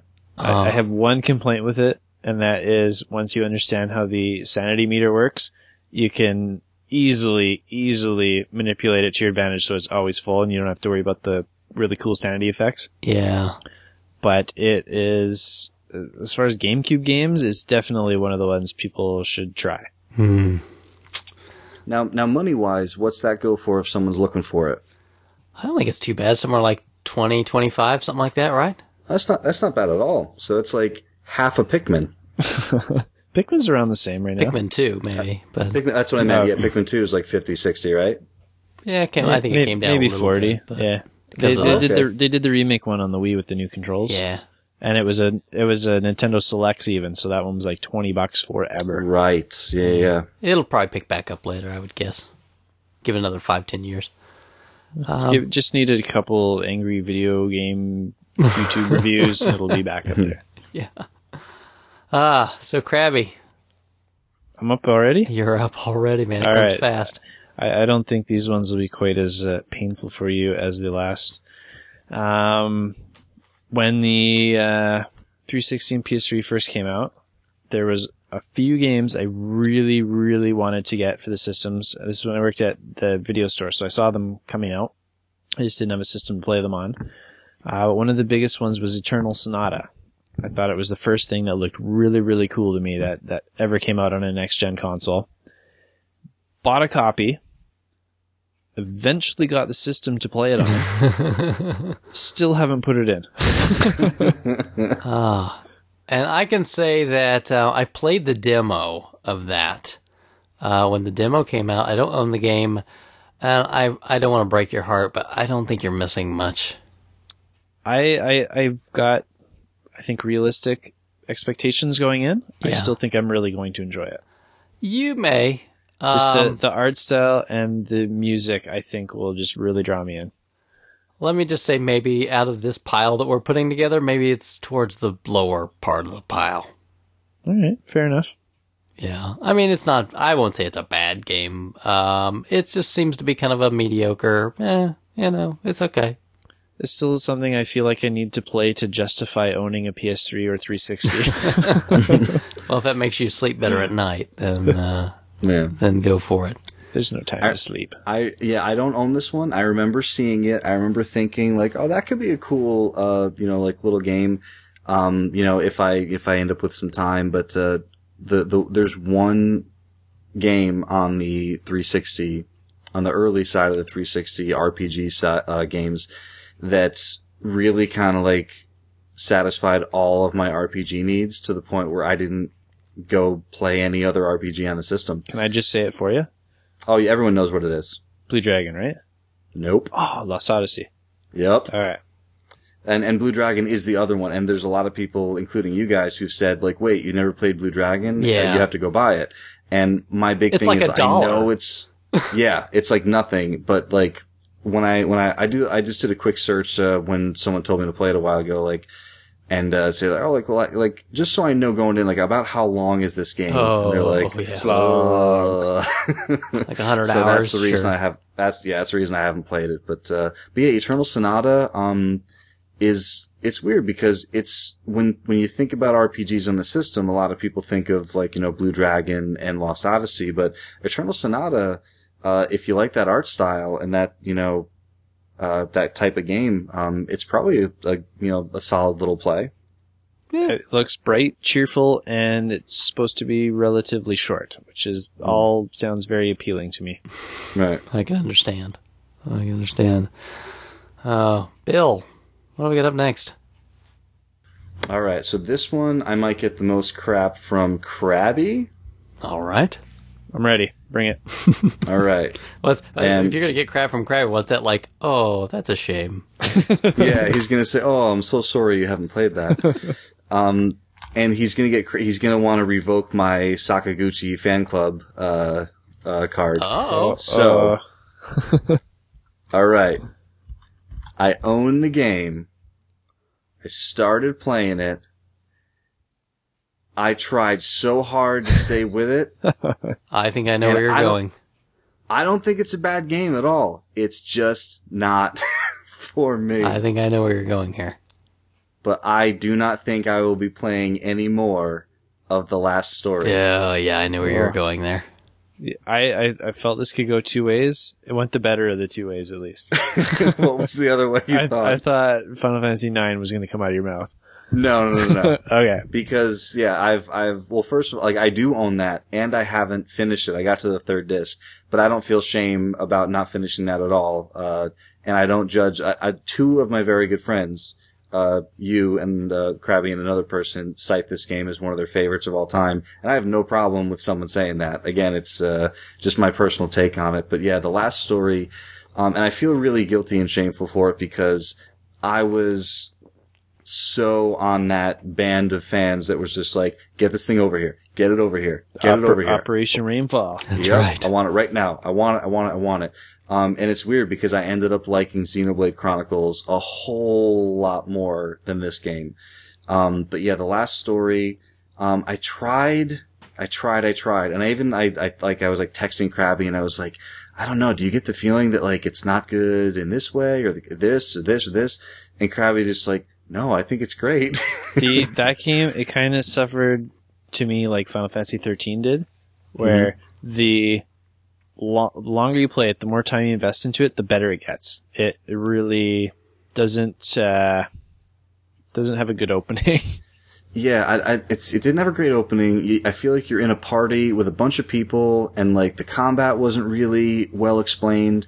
And the city that you kind of start, like once the game kind of settles down and like you get into like the tavern where you can like, get jobs and go do stuff, like it's really not clear, like the experience and like meeting people, like it really just seems like it's not, I think fleshed out. I think you got to hit like this somewhere in like 8 to 10 hour point, and then you're just like, wow, this game just got awesome. Why didn't I realize it was awesome the rest of this time? I'm doing the same stuff. I just kind of understand it better now. That's tough when you have to get that far in. Yes, I agree. It is. And the thing is, like, there's games that I've defended before that I'm like, no, I know it sucks. Just wait till you get to X point. And it really is a shame when a game's like that, but, I've been on the other side of that argument where I'm like, listen, I know it's a slow burn. Just get to this point and you'll be happy that you got there. So, I mean, it's possible that I'll fire it up at some point, but it's also possible that I won't do it until my son is old enough to play. And then he says, what's the Wii? And I say, oh, let's fire up Mario Galaxy because it's amazing. And then I'll say, what's The Last Story? And I'll say, that's a good question. We don't speak of that one.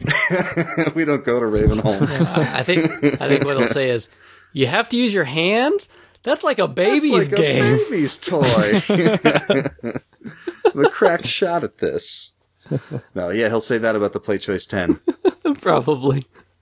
You have to use your hands. Oh man. So yeah, and again, as a big Sakaguchi fan, you know, and again, Project Rainfall, everyone probably knows about all the people trying to bring these Japan only major RPG releases, Xenoblade, Last Story, and Pandora's Tower. Of the three, Pandora's the only one I haven't played at all. But yeah, I own this game, and I really, really, really was looking forward to it for a long time. And it's not bad. It's not like The Last Remnant, where you were looking forward to it, and the game was poo-poo. It's no Infinite in Discovery. Yeah. Infinite Undiscovery. I've actually heard some people like that. Yeah, I've met a few. So yeah, that's my little bit of shame, a little bit of Mistwalker shame. I hear you. I still don't own Pandora's Tower. I never got around to that one. All right. Well, I think that puts me back up again. Yep. This one I feel bad about. I guess I'm not terrible because I was kind of late to the party, but East Book 1 and 2 on Turbo CD. I might have to join you on that. Yeah, I mean, I've got the game. I've had the game for years. But quite honestly, I don't feel as bad because I've only had the ability to play it fairly recently. Probably a bit over a year ago, maybe a year and a half, is when I finally assembled kind of a PC Engine CD setup so I could play these games. And I just have never gotten to it. I've heard that it's fantastic. That's like a really good port of these games, and that I should play it. But it's tough. I haven't found the time to do it. So, Ease is one of the, like, at least in my mind, one of those like super, super, super niche games that there's like just this subculture of a subculture that love them. Yeah. And then like the entire rest of the world doesn't even pronounce it correctly. Yeah. It's very niche, but it's probably the game, it's the most niche game that's got the number of games that it has. Yeah, there's a lot of titles in the series, that's for sure. But yeah. I've only ever played the Master System one. Yeah, I've done that, and I think I've played the Famicom of the first one. I haven't played all the way through it, but I've played some of as far as East 1. Yeah, I've played those a little bit. Now, what is it, as someone who doesn't, drink the Kool-Aid, what is it that draws you to these games? I mean, they're just kind of, I don't know, they kind of are, they're just kind of a simplistic action RPG. I mean, they're not crazy. I mean, they're fairly early, so they're not crazy difficult. There's not a lot of mechanics to them. I mean, it's the old walk into the enemies to hit them kind of thing. But I don't know. I'm always nostalgic for those kind of older RPGs, so I figured this would be right up my alley. I've just not gotten to it. I just haven't had the time. So that's it. Yeah, East Book 1 and 2. I'm gonna follow that up with some Turbo CD of my own. Okay. This is what I was alluding to earlier. It's gonna be two games. I'm just gonna kind of mash them into one because I'm shameful for the same reasons. Okay. Dragon Slayer: Legend of Heroes and Beyond Shadowgate. I haven't touched either one of those. I'm a huge Working Designs RPG fan, so that fact that I haven't touched that Legend of Heroes other than maybe the 10 minutes I put into it really bothers me because I loved that 10 minutes too. It really feels like a Working Designs game. And that Beyond Shadowgate's kind of like the last couple that I mentioned, where it's just this insanely valuable game. It's supposed to be just fantastic, one of the best of its genre. Not a lot of people have the opportunity to play it. I have it sitting here and I'm doing nothing with it. Isn't it a point and click adventure game? It is. I would play that game. Yeah. And it is, it's insanely expensive. It's one of the most valuable games I own, and I haven't put any time into it at all. Now when you say of all the levels of expensive is insanely the highest, I don't know. The Stadium Events has its own level, and this is below that. So that's ludicrous. Okay. So this is ridiculous? They've gone to plaid. Oh, man. Beyond Shadowgate. Now, can you tell us how long you've had Beyond Shadowgate? About a year. Okay. And was this a purchase or a lucky find? A purchase at a very good price. Well, Good. now. And how long have you had the Duo? Or sorry, the TurboGrafx CD? Close to a year as well. Oh, okay. So have you played anything else on the Duo? All I can play is Lords of Thunder because it's so good. It is really good. I can't stop. You should get, do you have the disc that has Gates of Thunder on it? Yeah, I played a little bit of that. Yeah. But then I played like 10 minutes of that and I'm like, it's not Lords of Thunder.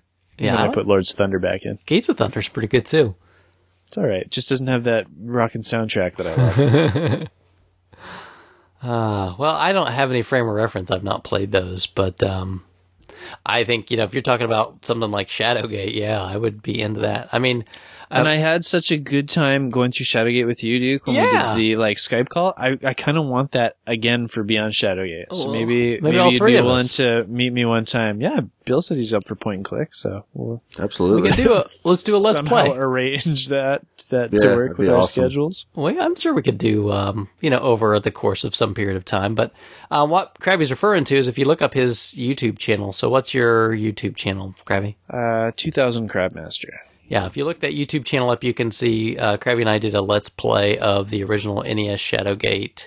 That's been a couple years ago now, probably 2.5 years ago. Yeah, we basically Skyped and screen shared, and you and me together muddled our way through Shadowgate. Yeah, we did, and we won the whole thing. It was pretty cool. Actually sounds like the coolest thing. It was. It sounds like the coolest merging of new technology to play old stuff. Yeah, and these days with Twitch, it would be even easier, but that really wasn't as much of a thing back then. No, You mean YouTube? it was, and at the time, I didn't have many local friends to play with. It was the closest, sitting on the couch with a buddy on the weekend playing that I'd had in a really long time. It was fantastic. Yeah, Did you print out a picture of his face and put it on a stuffed animal and sit it next to you? I have on a pillow. So, yeah, You laughed, but you didn't answer the question. that It was was our. a whole body pillow, pants and a shirt and everything. It's like our old. That's like pre-Collectorcast days. Yeah, we had, if I remember right, we had really bad audio issues with that too. Every 45 seconds, there was a Oh yeah, I'm sure it's terrible. And then there's always the lost Go-Go 13 playthrough that's gone Yeah. now. But it's gone. We got a good, what was it, Legacy of the Wizard on there too, though. yeah, there's a good Legacy of the Wizard on his channel too. So if you guys Brother Bun? want to hear some crappy audio of us going through some games. Sounds great. Well, so I'm going to imagine, though, Bill, that your next game probably doesn't have crappy audio. What's on your list? No. This game is probably I'll get the least amount of crap for, but it deserves being on here because I do feel shame, and it's sitting right there. So the next game is Grand Theft Auto 5. So again, No crap this one here. hasn't been out for that long. No crap here either. Yeah, no crap from anybody. The reason I feel shame about it is because I really, really, really, really enjoy what I've played so far. It's the only Grand Theft Auto game I've ever really, really, really liked, maybe loved. And then as soon as I found out it's coming out for the next gen systems, I couldn't play it anymore.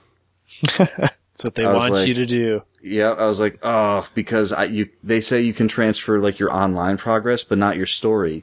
So now I'm like, okay, well, I want to play it with the better graphics, and I want to play it with either the PC or my Xbox One is going to be better than my 360, which I borrow the game.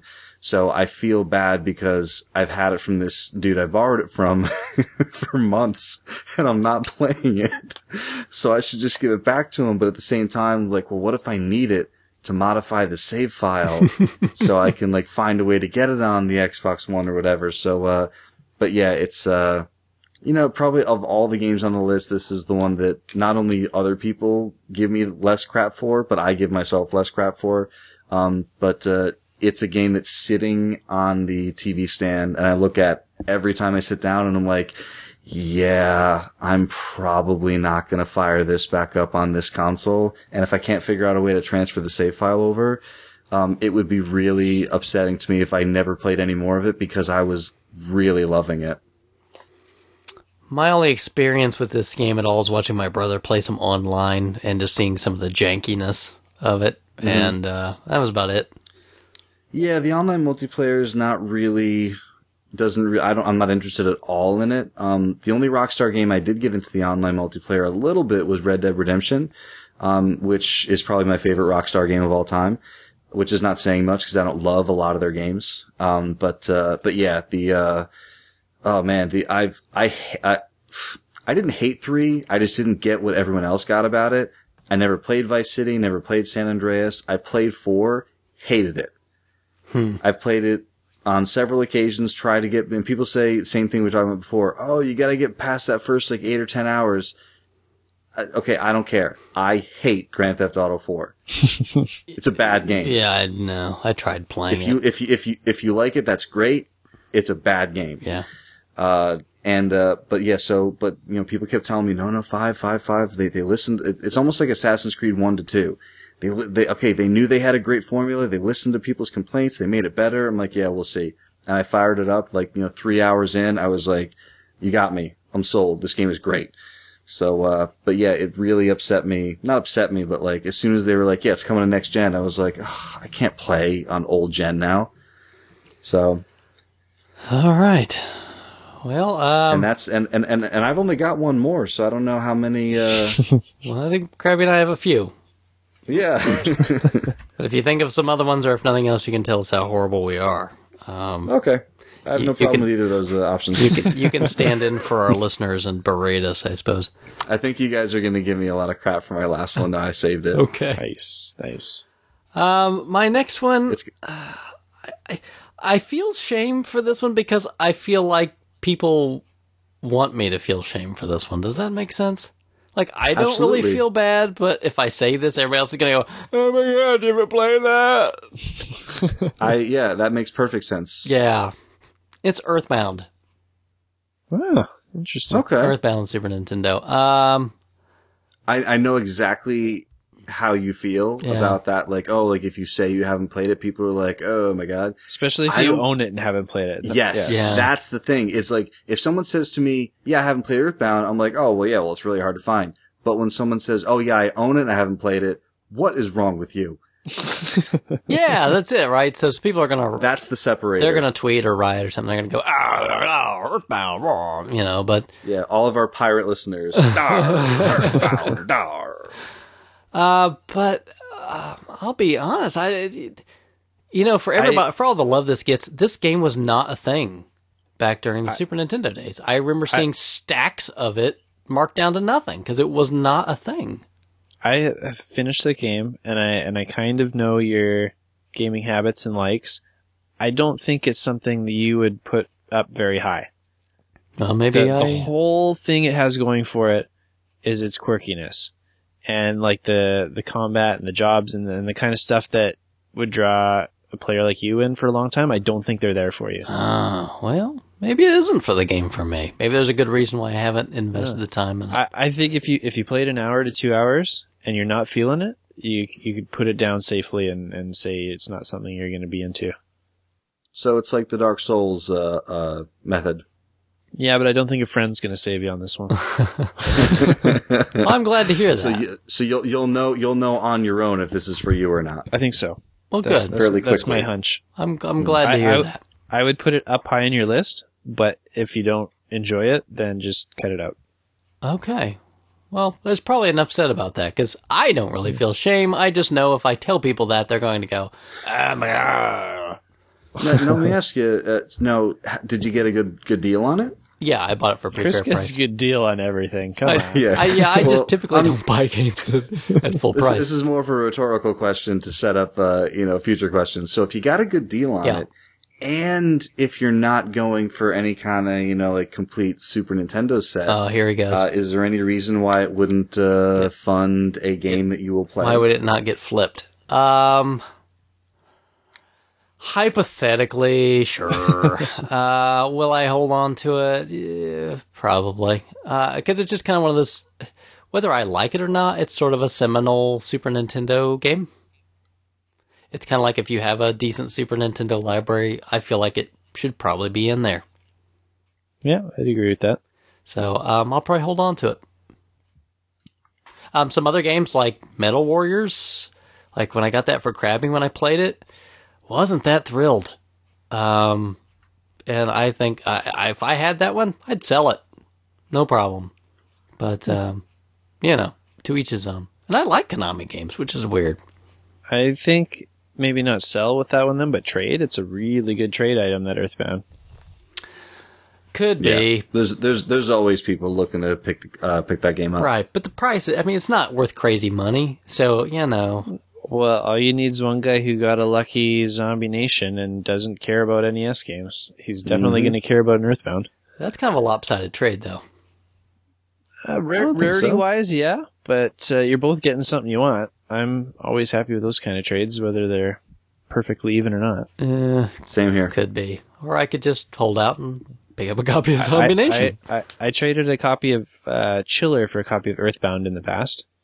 Wow, that's a really odd trade. Really lopsided, but we both walked away happily with the game we wanted. Oh, well, there you go. Yeah. Cool. Well, Krabby, I think that puts you up next. All right. I don't think I'll get quite as much hate for this one either. Back around Christmas time, I played a game that I just loved called Project Cross Zone. And it's like a big mashup of Capcom and Bandai and Sega characters all in one game. Yeah, that's 3DS, right? Yeah, that's right. Yeah. And there was a bunch of franchises I wasn't familiar with in there, mashed up with the ones that I loved.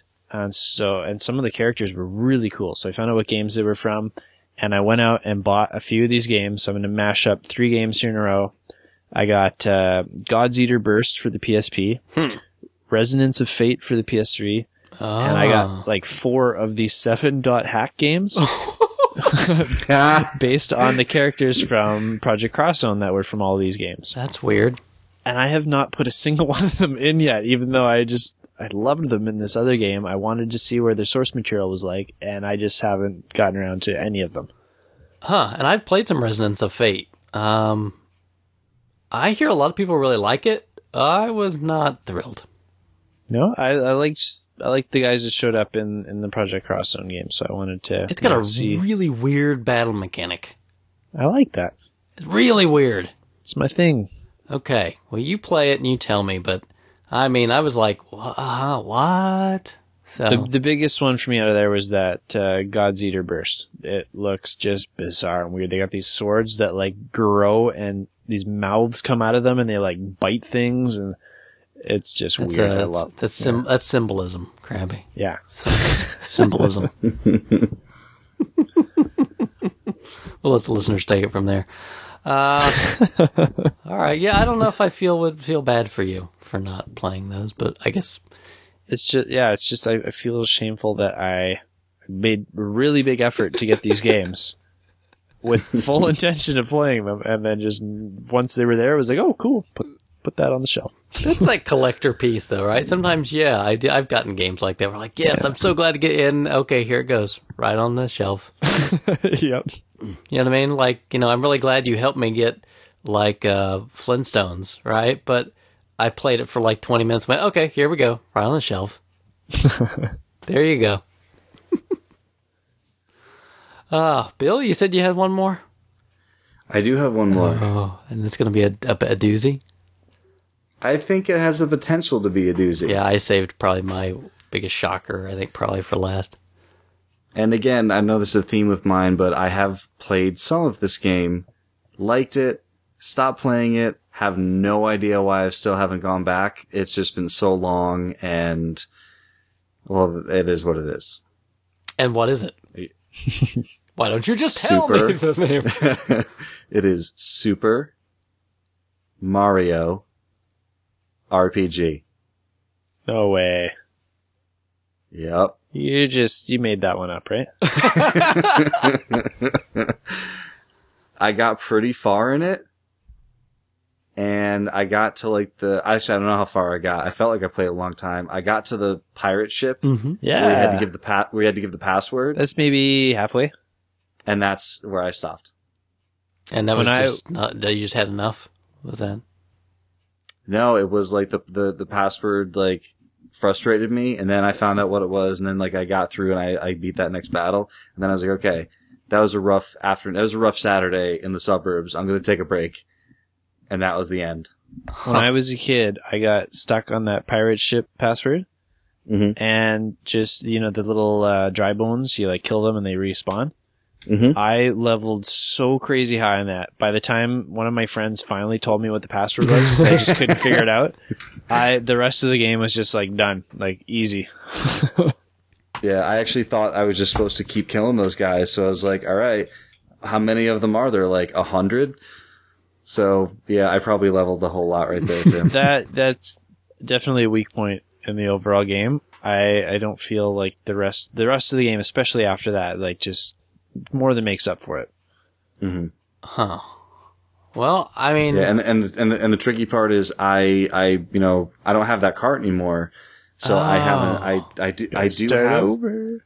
I know I do have a new cart that I got off like a Craigslist deal like a year, maybe 2 years ago, and I don't think I fired that up. And Krabby's going to cringe at this, but I did buy the Virtual Console version when it was released on the Wii. And I played like a couple hours because I was like, okay, I'm going to get back into it. I'm going to do it. And I played a couple hours, and then same thing, like some other game came out, and like I just fell off of it. People go crazy over that game when they get it in the store. Every other game that I get requested a lot or asked for, when I post a picture on the Facebook page. How much is it? Yeah, well, people always do that. But someone will usually call and ask about it, if it's still there, that kind of thing. Other people will just like run into the store and try and get it.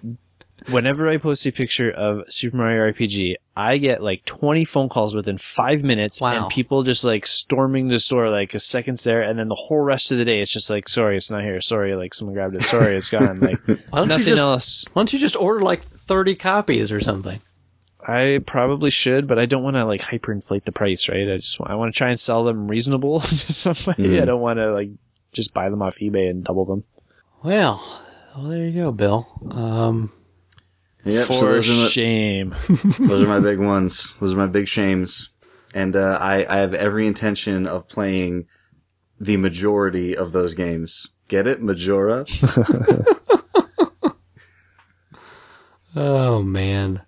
Does that bring it back to me already? All right. Yep. I'm making progress in my list here, though. I'm making progress. Let's hear the next one. God, this one just kind of irritates me, quite honestly, more than makes me feel ashamed. I haven't played Metroid 2 on Game Boy. You know what? That was going to be on my list, but I actually sold my loose copy because I was planning on getting a complete copy, and that just never happened. But yeah, I did own the cart. I have not played it either. Yeah, I really like Metroid. I like Metroid games and everything, and it seems like that would, even though it's old and, simple, I think it would be right up my alley. But, I don't know, I just don't ever think about it, quite honestly. Plug it in that Retron, man. Yeah, I can. It just never crosses my mind when I'm sitting there and I'm thinking, like, what should I play? It just never crosses my mind, unless I sit down to do a list like this, and I'm like, crap. Yeah, it happens to me with handheld stuff very often. Yeah, it just doesn't sit. And it would be so easy for me just to pop in the GBA and sit and play it in bed or something at night before. I just don't ever think about it. Like I said, I think it's probably just more annoying than anything else to me. And I don't know if you guys are as much into Metroid or not, but that one's there for me. I am into Metroid, and if I had it, it would have been on my list. Yeah. One of these days. But it sets up the story for Super Metroid, so I really should play it at some point in time. You know what else sets up the story for Super Metroid is the intro for Super Metroid. I know. I know it. But anyway. Shaking hands with science. God, that Super Metroid is probably one of the best games ever made. Man, it's making this list just made me want to play Super Metroid. Yeah, really. I like if I could just marooned on an island. That's probably, if you play one game, that might be the one. I was talking with a friend about Super Metroid the other day, and I found a kindred soul in Super Metroid.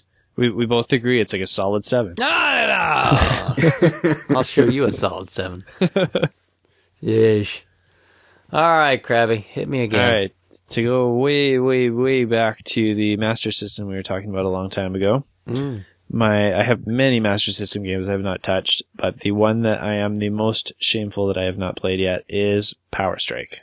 Oh, why have you not even... It's not even... That one, in my defense, I haven't had it for that long. I've only had it for about a month. But, I mean, it's a That's shooter. not that You bad. just plug it in and start playing. I mean, it's not I even... know, it's so easy. And I not love, even a like, time-consuming game. you've got me very hooked on these compile shooters, too, so I'm pretty confident I'll enjoy it. Of course you will. Yeah, I don't know why. I got no excuses. You don't have any excuses. No. I think a month is not that bad. It's not terrible. But, I mean, it's one of those games where you could... I mean, you just pop it in and you just... I mean, it's not like it's a big time it's commitment. not a time sink. No, he could play for 20 minutes and go, okay, I kind of like this, and I'll come back to it later. Yeah. Yeah. You could have been playing it during the show. Well, yeah, so we wouldn't do that. But, yeah, just go plug the dang thing in. You'll have... Jerk. You'll have Can I wear my 3D glasses while I play it? Yeah, well, Even though it's a non-3D game, it what won't will happen? help you. You'll look cooler. Okay. You'll just get 3 extra points in cool. Look cooler. I'm down with that. Or you can wear your Rad Racer 3D glasses. And I don't have those. Don't rub it in. oh, neither? Oh, You don't have you need 'em? the black vinyl ones or the yellow ones? I got neither. Oh, for What sure. did I get for loose carts? Gross. Dun, dun, dun. All right. Well, Bill, you're done unless you've thought of something else. If you start to think of something else, just chime in, but we'll start rounding our lists out. Yeah, keep going for it. Okay, so the next one I've got up here is Tatsunoko versus Capcom. Ooh, On add that to Wii. my list. Actually, I don't own it, so you can't add it to my list. I've had the game for a long time. I know one person who's played this game. That's it? Yeah, like I remember when it was in the store. I worked at the Best Buy when it came out, and I remember one dude being all about this game, and I was like, "So is it like a Marvel Capcom game?" He's like, "No, not really. There's like one button." And that kind of turned me off of the idea of ever playing it. So was he wrong? It's an oversimplified fighter, right? I've not played it. I can't tell you. Oh, you haven't heard anything about I it? own it. No, I bought it simply because it's a Capcom fighter, and I like a lot of the Tatsunoko characters. The only guy in North America who does. Yeah, All right, you have I to don't know understand, who Tatsunoko is. I'm a little older, and when I was a kid, when I was pretty young, there was a TV series on called Battle of the Planets, and it was later called G-Force. And it was Gatchaman from Japan, just remade for the U.S. audience. And it's a Tatsunoko property. And so I grew up watching that show, loved that show. And then when this came out, it's like, what? The characters are what? So I had to get it just because of that. I was like, oh my gosh, it's like memory lane. And I just have just not played it. I've just not done it. I don't know why. They had a bundle with this game and the fight stick for it. Yes. At our EB games forever. Like, not did everybody. not on the shelf. They had it like that way up high where you had to get the ladder out to get it. Yeah.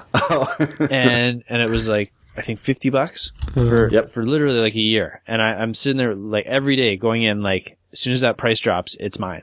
Nobody is getting that. And I go in one day, and when I'd miss like a week, I usually went in like every day on my way to work.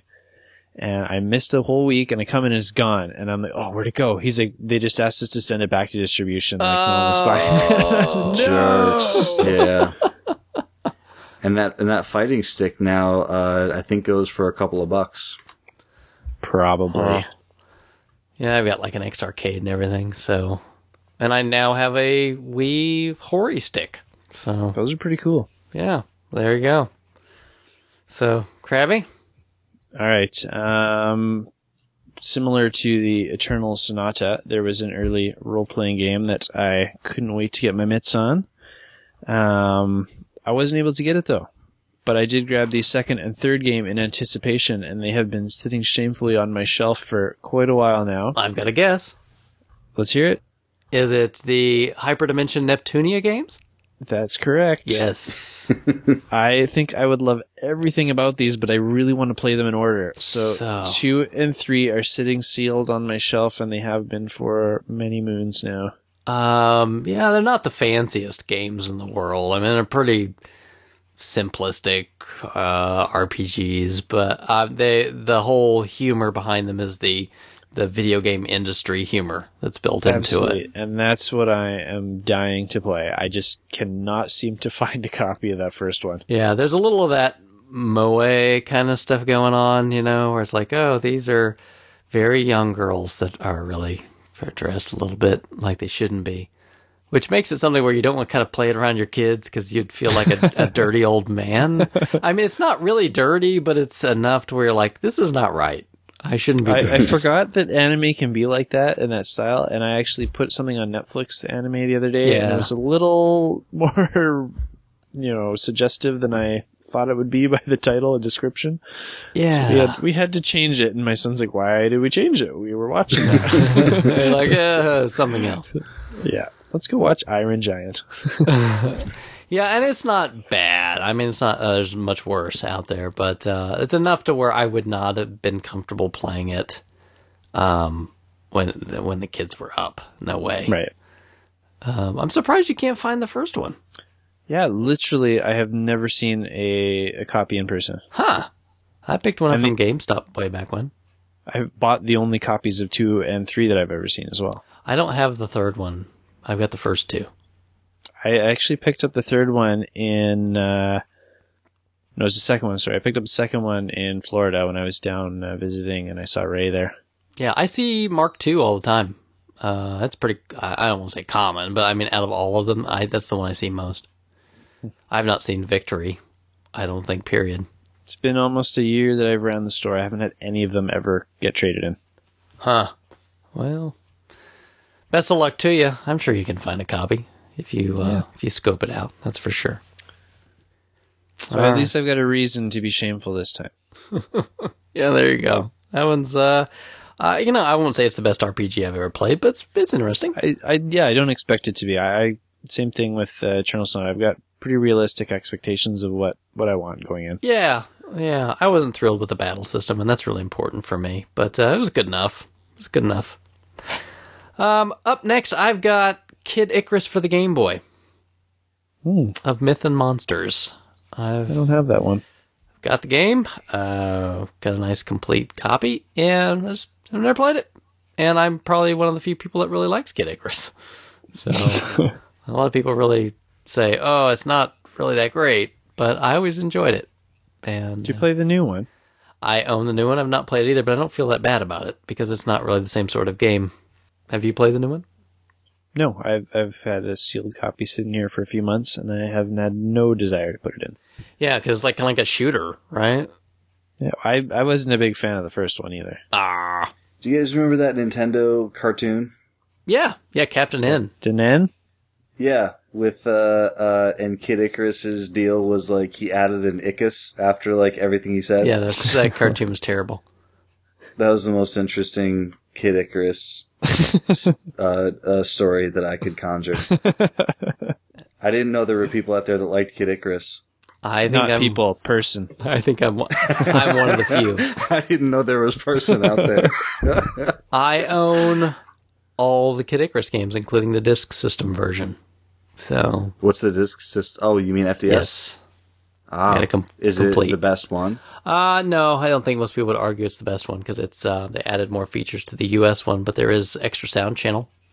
So there you go. I was just going to say, does that extra audio channel come into play? Yeah, listen to the opening theme song from the FDS version, and you'll really hear a nice difference. It's really sounds good. It sounds good.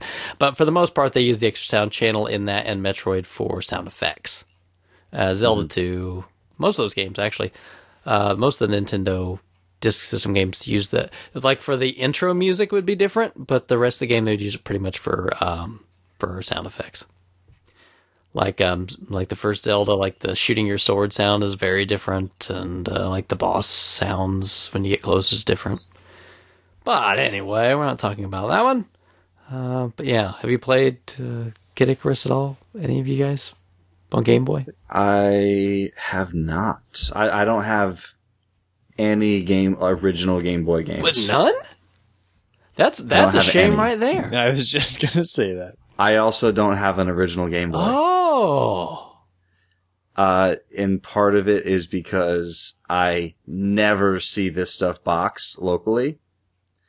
And I really want boxes. Every time I see like the original Game Boy, like a box one, like on like Nintendo Age or like, on sale on a forum, like someone scoops it up. So, the box, I don't know the names of the different variations of the boxes, but like the one that has like all the lasers on it, like the grid. Yes. That's my Christmas box. That's what that variation's called. Kelsey's Christmas box. That was my first Game Boy. Yeah. Kelsey's Christmas box? Yeah. With the Tron hands? Yeah. That's what I want. Yeah, with the Tron hands. That's the one I want. And so again, I had a handful of carts, and I think I sold or traded them because I was like, well, what are the chances of finding like boxes and manuals like, loose? So like I'll just get the games complete when I get them. So I don't own any original Game Boy games. That doesn't feel right. No, it doesn't. They are considerably harder to find box, definitely. Yes. Yeah. But the good news is I only want like a half dozen. Oh, sure. I don't want a ton. I just want the ones that I want. You probably just want the same ones that everybody else wants. Probably, yeah. That's the problem. Yeah. Krabby? Let's move over to the Super Nintendo then. Got a couple games that I haven't played that I think Duke has at one point. Okay. Lufia 1 and 2. Oh, yeah, you would really like those. I've heard fantastic things about them. Yeah, they're really good. Yeah, and I've had them for quite a while, and I just recently upgraded to complete in box copies, and so now I can look at the sweet box art and not play them. Yeah, they're they're both really pretty similar, obviously. But I remember those really well because we picked them up back when they came out because that was back when I was with my ex-wife, and she actually liked playing them, so we would both play those games. And I remember when Lufia 2 came out, she was really excited about that, actually, and we picked that up. But I remember, too, it was really some big glitch in Lufia 2 that really put us for a loop. But they've patched that by now, right? Yeah, sure. There's some DLC that'll take care of that for you. I traded away my copies of both of those. I remember that, yeah. Yeah, I mean, I had to... I almost had to, but... I feel like I had to do the deal when I had to do it to get what I wanted. But I would definitely, if I came across some, decently priced copies of those games loose, I would still want to pick them up and own them. I think you'd really enjoy them. They're really good. So, Duke, what's a Sinistral? The Sinistrals are like the evil bad guys in the game. They're like, if I remember right, there's 4 of them. They're kind of... I don't remember the exact story, but they're kind of godlike when you fight them. They're these gigantic, like screen-filling-ish kind of Because things. of the weird name, what I picture when you hear Sinistral is like when you watch the old Power Ranger movies and Rita and Goldar were in the room with the weird bad guys. Yeah. That's kind of what's in my mind. Sinistral! Yeah. Not exactly, but yeah, there's like, it's the old ancient terror into the world sort of stuff, that you have to put a stop to. I thought it was like Venom and Carnage. Yes, and, that's Venom and Carnage. Electro guy. Yes, and Dr. Octopus. And the Sandman. That's yes. Those are the 4 Sinistrals. The Sinistrals? Yeah, something like that. But yeah, these do, and which is weird that everybody gushes over these games so much because back when they came out, they were not a thing. They didn't sell a lot of copies. It was not some big deal. It was tricky to get them when I bought them way back when. It just wasn't a big deal. And I've got the Game Boy Color game as well. I've got those ones as well. I got the Game Boy and Game Boy Color and Advanced ones, I think. Yeah, I don't have the Advanced one. I got the Game Boy Color one. I've got like 5 Lufias, and I've never played any of them. Yeah, I would say, I don't know if I would put that at the tip top of your list, but I would say those are definitely warrant play. They definitely warrant play. You'll enjoy them a lot, I think. They're up your alley for sure. But longer, they are longer games. So you have to take that into consideration. Isn't it weird how, like, they're a little bit longer kind of translates immediately in your head to, like, oh, so I'll probably never play them. Well, the good news with Krabby is he doesn't play anything modern, so he'll do it. That is true. Oh, yeah, he'll play them. Sure. Sure. All right. Well, next on my list, I've got more of. I want to kind of maybe drop this as a hint to some people that may be listening. I've not played Odomedius Excellent. All right. I haven't either. I got it here. I haven't played it either. So maybe, I don't know, if there are anyone that's listening that would have any authority over maybe, let's say, I don't know, a community playthrough? Then maybe they would put this one on there. I'm just saying. Because, what with it being so common and, like, so many people have it's very affordable. It's really cheap, and you see it all over the place. Just look in your bargain bins. It's very easy to find, very affordable. It's on the 360, which is also a very affordable system these days. I have literally seen it in bargain bins at least 4 different stores in the last 6 months. Yeah. For like $7.99. So yeah, I'll just throw that out there. Otomi is excellent. There you go. And if you're a collector, I think they did one with a custom faceplate that you could get. A deal with one of those old faceplates. Back when they did faceplates. Yeah. Yep. There you go. There you go. Wonder if there's anyone that actually collects those. I haven't really met anyone like that. I think I only got one. I've got Final Fantasy 13. Remember a guy when I worked at the video store who had like 20 of them or so? He was gathering them, but I haven't met anyone like that recently. I'm sure there's a few out there. That's for sure. Krabby? All right. I have a feeling Bill's played this series, but I don't know for sure. It's just a hunch. But recently I went on a road trip to San Diego.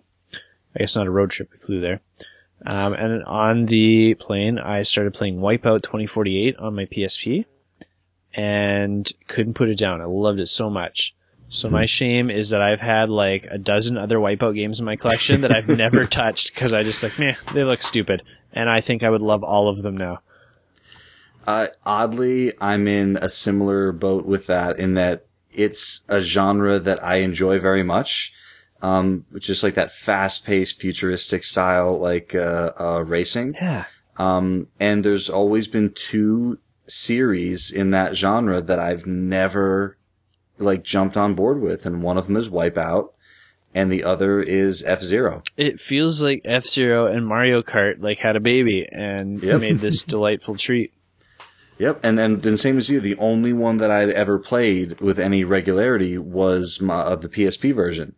2048, I think, is what it's called. PlayStation Vita is the one I played.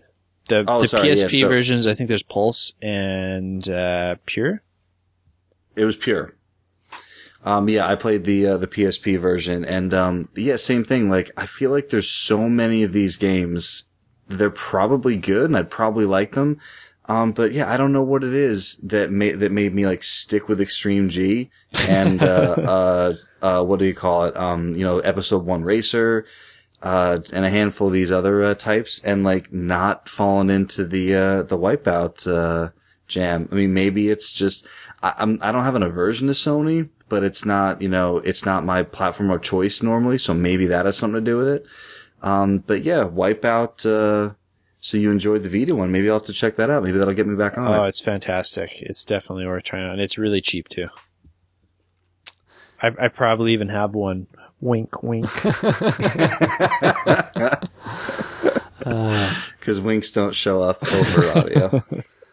That's it's interesting. I've played Wipeout, like the first Wipeout, but I haven't played any of the other ones. So, at least from my experience with that one, I'd rather play F-Zero. But I'm sure they probably got a lot better as time went on. You can't shoot guys.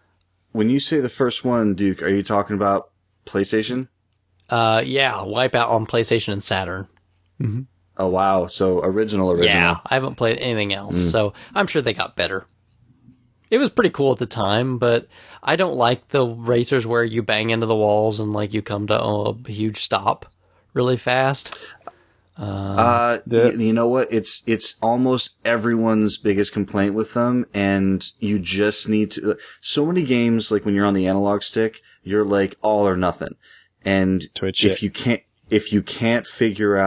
find the sweet spot on the stick, it's like if you're driving a car. When you make a right turn, do you throw the wheel 100% to the right? Yeah. Like, no, don't do that.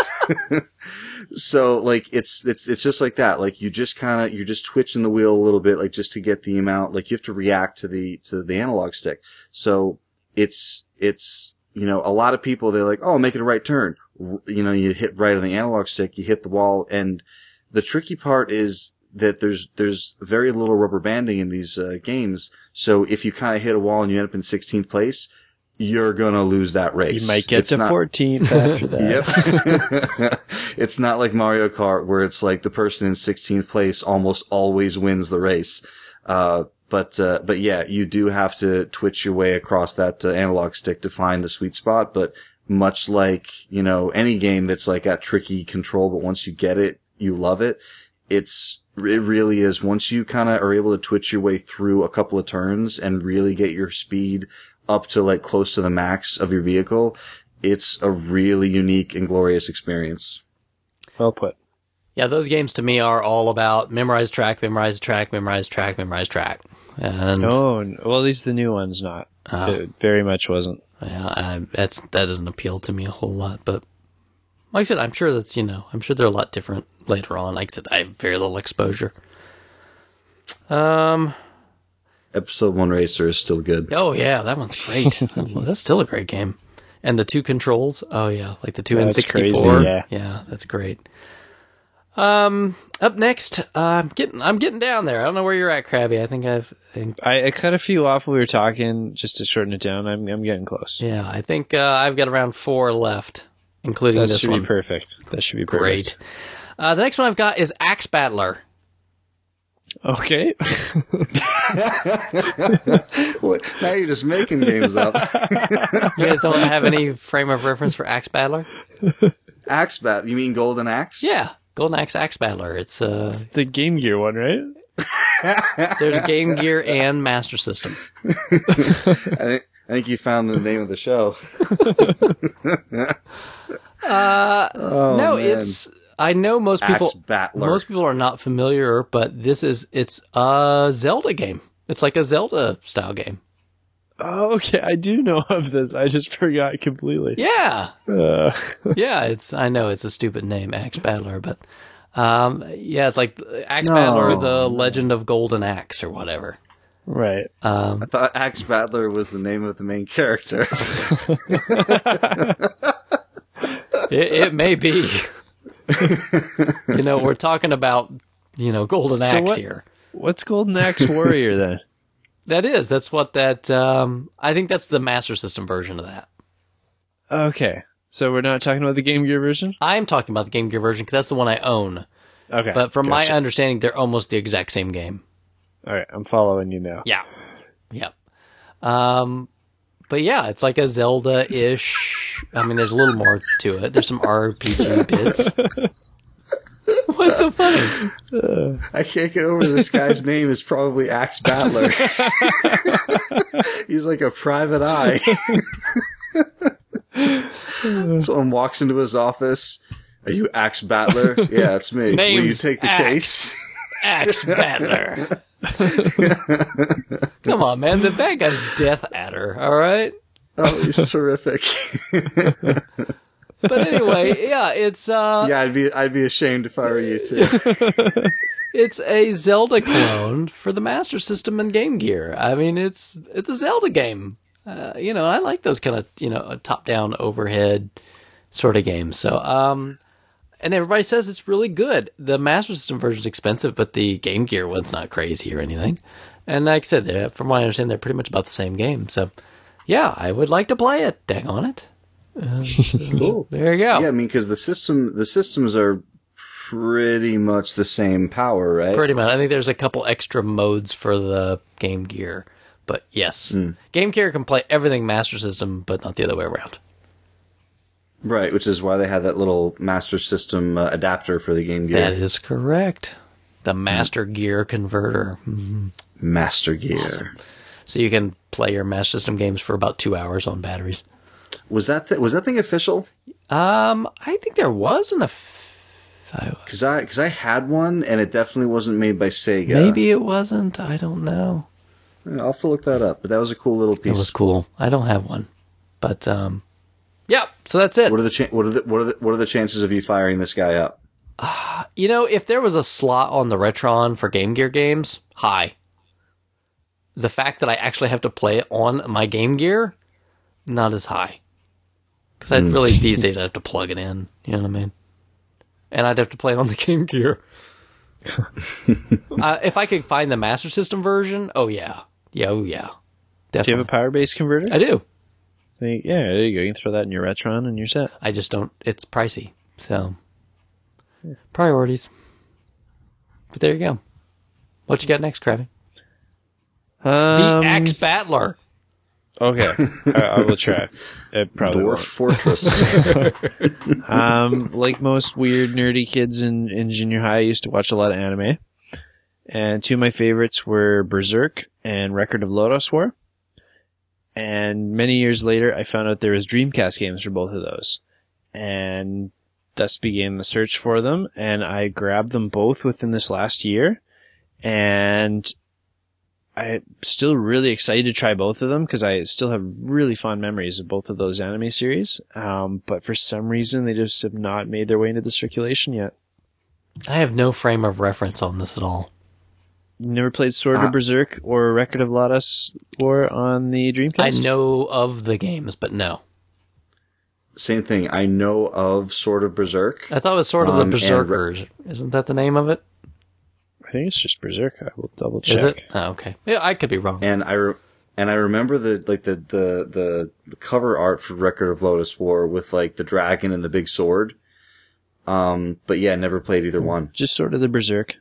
Guts' Rage. Oh, yeah, okay. Guts is the main character. Yeah. I have no reference at all on those things. I'll have to ask you off air about, I have some anime questions since you seem to know your stuff. I really don't know my stuff, unless it's about these two particular series and maybe two or three other ones. I like one anime movie that I've ever seen, but I love it to death, and I always try to tell people who know anime, I'm like, hey, I like this, what will I like? So okay, I can try. I can't promise anything, though. All right, we'll You'll like the Golgo 13 movies and show. Oh, you think so? They are really good, I'm honest. Just can't watch them with the kids. Well, I can watch pretty much anything with him right now. Well, that's true. He may get hungry when he watches certain parts. Oh, put it together.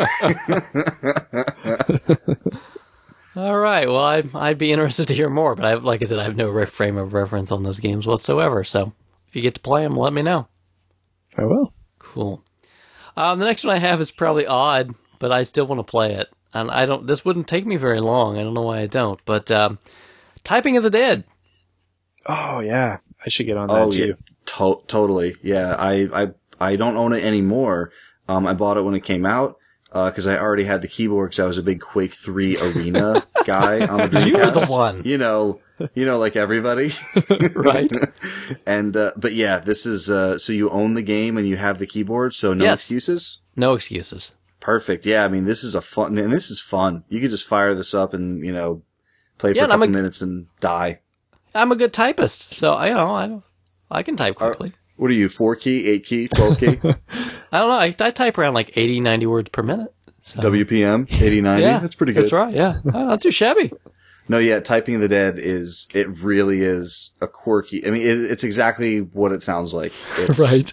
Zombies are coming at you, you must type to shoot bullets at them. The thing is, you need to be a good enough typist to be able to type without looking at the keyboard to enjoy what's going on the screen. Oh, yeah. Because if you're like a lot of people these days and not a good typist, you have to look down and you're missing like, all of the action on the screen. And the cool thing is you're not just typing random words, you're typing like zombie themed sentences. Like the zombie ate my shoe, and now I need to beat him over the head with it. It's really, really fun. Yeah, I've got it sitting, I've got my Dreamcast hooked up VGA to the TV. I could just pop it in. I just don't know why I haven't. I just haven't. There you go. I would do it after this recording for a minute. Maybe. Since it's so easy. No, I think I'm going to go to bed after this recording. It's late. Krabby, you got Typing of the Dead and all that? I do, and yeah, same. I'm in the same boat as you. I haven't plugged it in yet. Oh, yeah. We need to get on that. We need a Typing of the Dead battle. So good, Ski. It's on.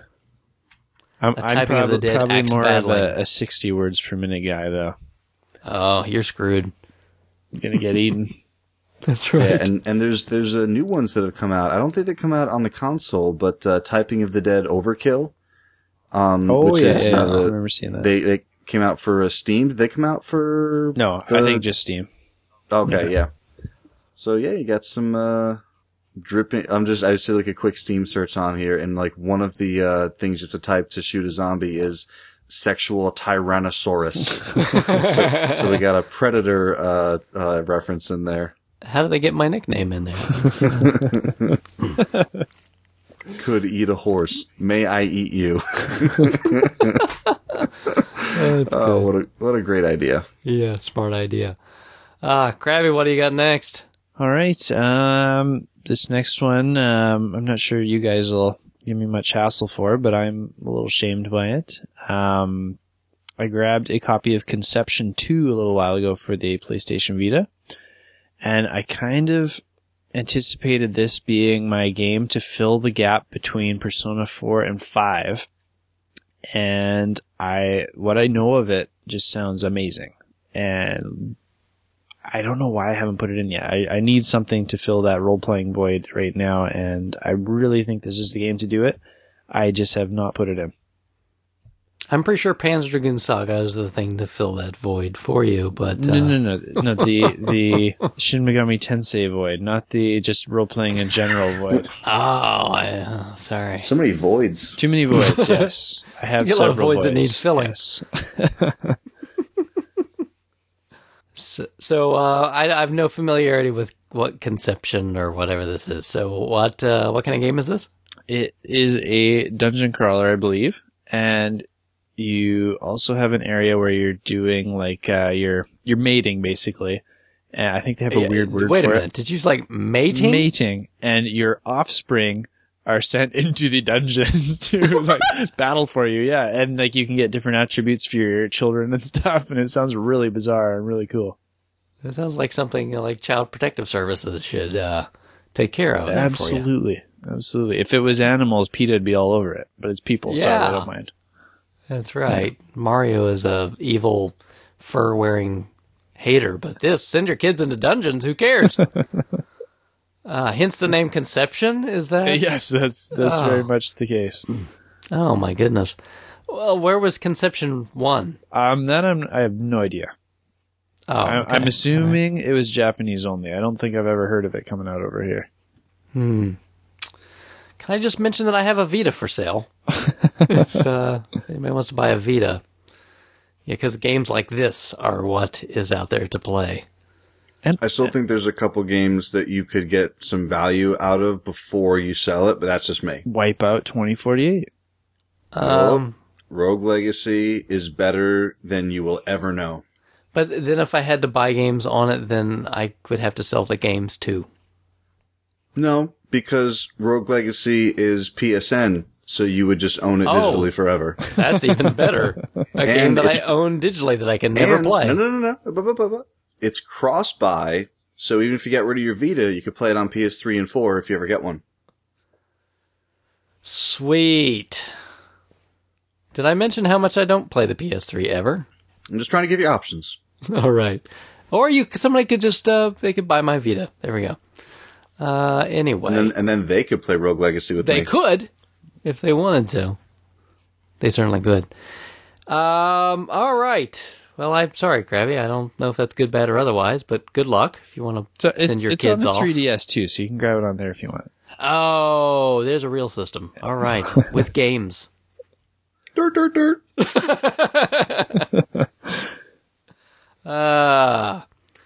All right. Getting down there. I'm getting down there. I've got this one and one more. My next one is on the original Xbox. Black. No, it's not black. Jade Empire. Wait, let me guess. Give me a hint. Let me guess. Give you a hint. It starts with an X. Cyanide. Ooh. Yes. Yeah. Cyanide. Yeah, you'd like that one. It's fun. Yeah, well, a long time ago, I picked it up on a recommendation from somebody. I had a friend, he's like, yeah, this is a really good shooter for the original Xbox. I'm like, I've never heard of this thing. And he goes, yeah, you should pick it up and you should play it. And I picked it up, and then somebody on RFGen wanted to do a trade. And they're like, can I get Cyanide? I'm like, oh, all right. So I traded it away. And then probably, I don't know, 4 or 5 months ago, maybe, I found another copy again, so I bought it. It was not expensive or anything, but I picked a copy up, and I've still never bothered to, because I don't think it's backwards compatible. I think I'd have to actually fire up the old Xbox. Yeah, I think you're right. Play it. I don't know. I wouldn't put it at the top of your get to list, but it's okay. It's worth checking out, definitely. Yeah, I was interested because I was like, I didn't realize there was a lot of these even on Xbox. Yeah, like a twin stick shooter. I don't think there are a lot. I think that's one of the, less than I can count on one hand. Yeah. Not a big deal at all, but yeah.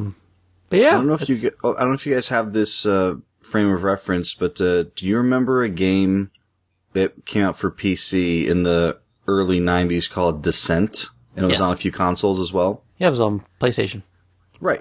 Oh, yeah, that's right. It was on PlayStation 1. Saturn, I think, too, maybe. Maybe. So it was like a 360-degree type shooter simulator. And then shortly after that, there was a similar game that came out called Forsaken. Yep. That I do not know. Now, the ad for Forsaken had, like, a woman's face on it. And, like, Forsaken was, like, tattooed on her face. I know that one. And I was like, that's a weird ad for, like, a shooter. So the Cyanide cover, it always made me think that it was somehow related to Forsaken because the cover is the same thing. It's like a woman's face with like the ship, like almost exactly the same way it was in Forsaken, but I've never been able to find a connection between the two, even though they're both the same kind of game.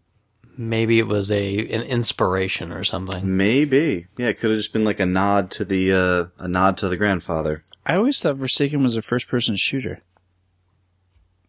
I don't think it was. I always thought, I've never played it. I've never played it. I have no idea. I just assumed because of the cover that it was going to be like Hexen for some reason. I don't know anything about Forsaken, so I can't tell you. Yeah, maybe it was. Maybe I'm confusing it with. No, same. Like I've never seen any gameplay or screenshots or anything. That's just me assuming from the front cover. Yeah, I don't know. But I know Forsaken is not on our lists, so it has been Forsaken. So, I don't know. There you go. Krabby? I got a weird one here. A weird one? Yeah, I'm a big cartoon fan, and one of my favorites is Futurama. The game is quite challenging to find, and I passed on several that had no manuals. Yeah. I finally got a really nice copy to play, and still haven't played it. And it's something I looked for years. I hunted for this thing for at least 6 years before I got one. And what kind of game is it? I know nothing about it other than the writers and the voice actors were involved, which is why I was curious to try it. Shut up and take my money, all right? Exactly. So yeah, I haven't reaped the benefits of my years of searching yet. Interesting. Bill, are you a Futurama fan at all? I'm not like a Futurama fan in that like I've not seen like every episode ever and gush about them like Futurama people do, but every episode of Futurama I've seen, I've loved. That was like a weird. For some reason, my wife really loved Futurama and would watch it all the time. I really like it. I just can't watch more than like an episode every once in a while. I can binge that show. It's so freaking funny. It is a pretty funny show. I've never been like a diehard fan or anything, but I've always, it's got a good chuckle out of it. And surprisingly, man, even the second go around, it lasted pretty long. What system is that on? Xbox and PS2. So you have PS2 copy, I take it then? Unfortunately not. I settled for the Xbox, which I will gladly trade away the second I get a PS2 one. I'll keep my eye out for the PS2, and then we'll both end up with a trade we're happy with. Sure, I'd be up for that. There you go. All right, well, this rounds up my last one. Did you save the best for last? I feel pretty bad about this one, quite honestly. Super Mario Sunshine. No, God, no. Why would I feel bad about that? No shame there. No, I played it. I feel bad for playing it. Can't wait to go play it again. So terrible. Aren't they HD remaking it, didn't I hear? Please they better. I still want Mario 128, right? When are they going to do that? Yeah, that'll happen. Sure. But, Krabby, you were lucky enough to kind of guess and mention this a minute ago, but it's Jade Empire. On Xbox. I could imagine you feeling shame for that, given your affinity to BioWare. Yeah. I played, on the original Xbox, I played both the KOTOR games. I really enjoyed them. It's just that this came out pretty late in the Xbox life, and then the new systems were coming, and it just kind of got lost in the shuffle for me. And I own it, and I just never... And I know it's even... I can play it on the 360. It's backwards compatible.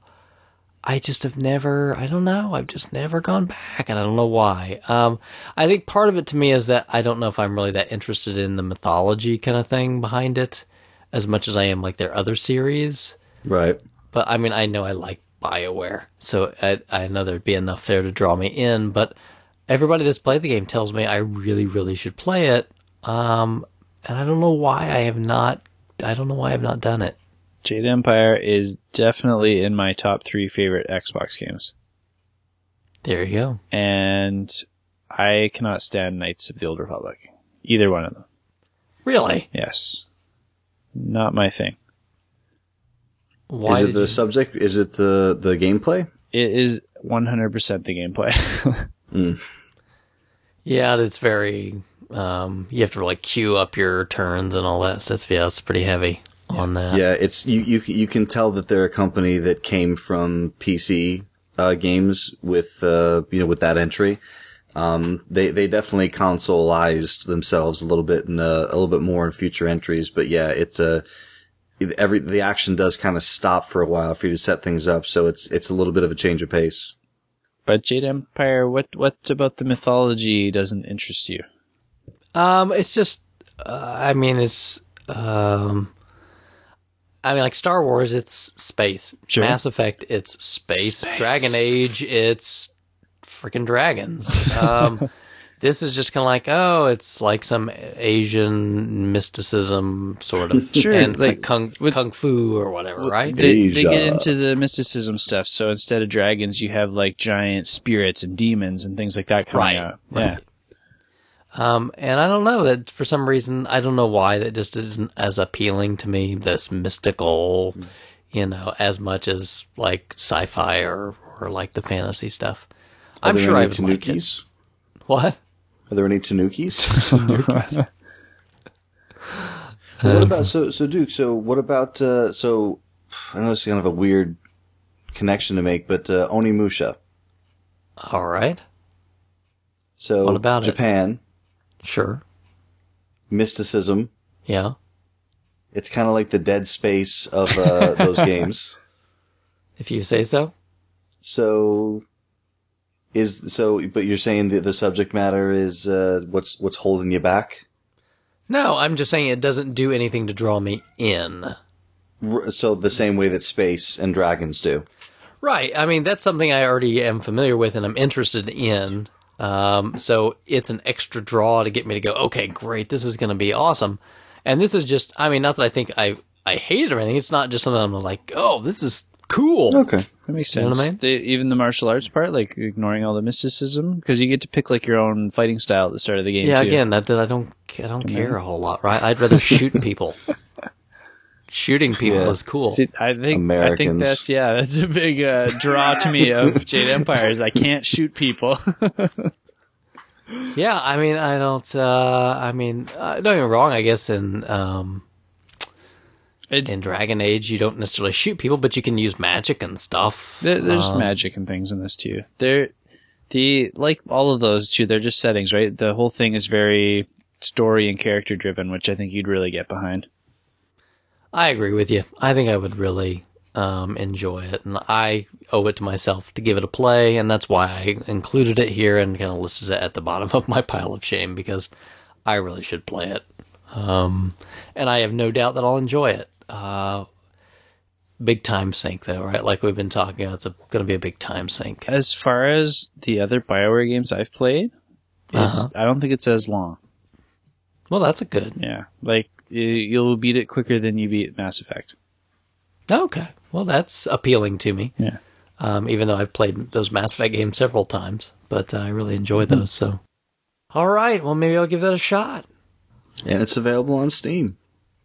Okay. That would help someone that wanted to play it on Steam. Yeah. Bill, did you play Jade Empire? I did not play Jade Empire.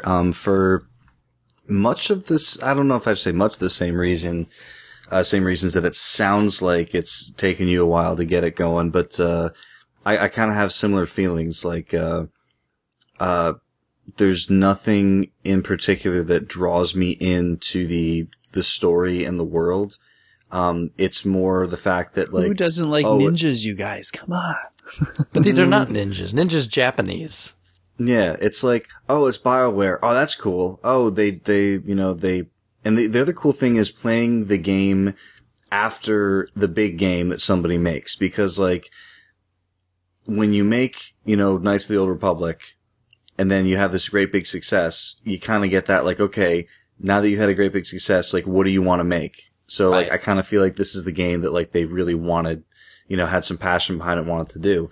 But yeah, like, it's there's just nothing that draws me, that says to me, like, oh yeah, like, this is, no matter who made this game, I'd be interested in it. It's really more like, oh, well, just because these guys made it. And, I don't know. Yeah, it's always been one of those things that, like, I've never, had the drive to just get behind and play it.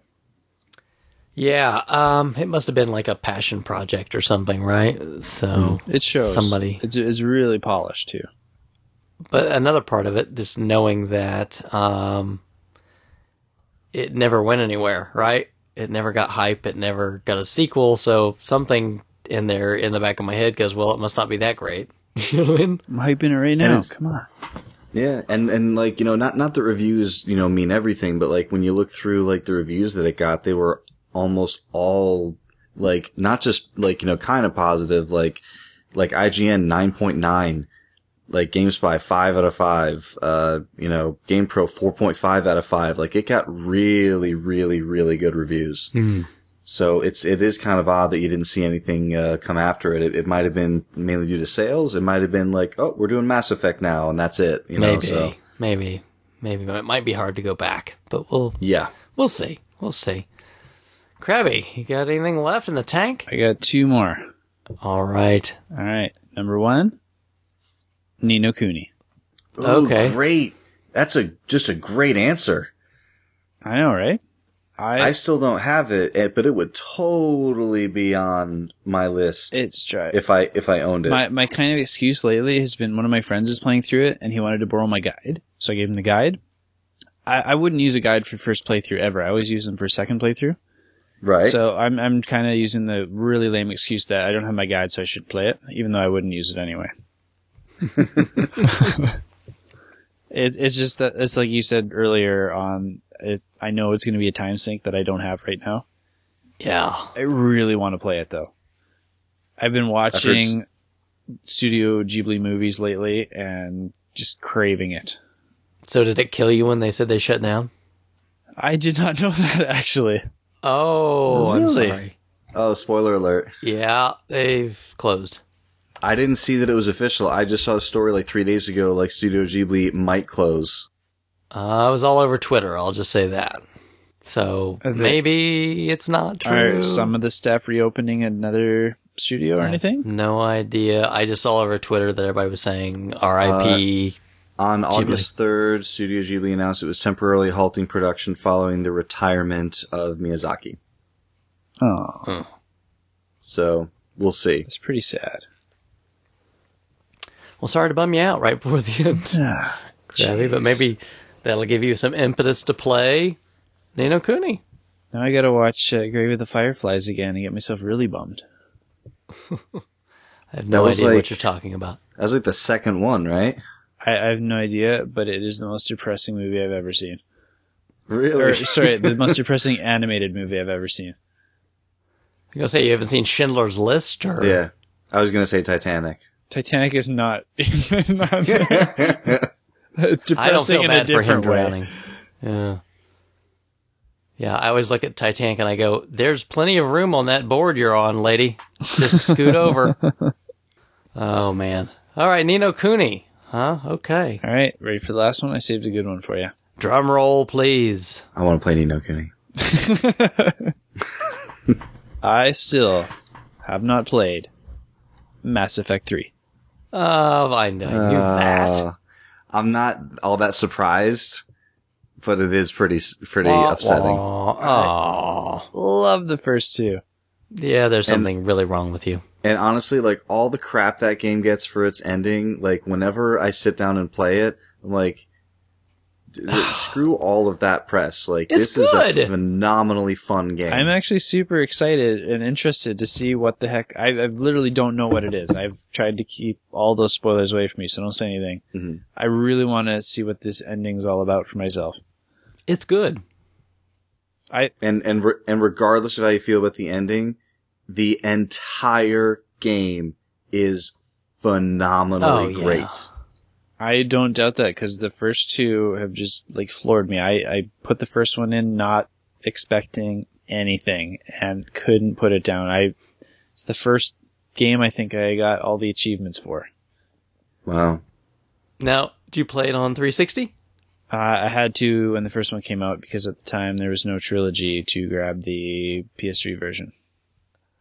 So, will you continue to finish on 360 or will you go back to the beginning on PS3?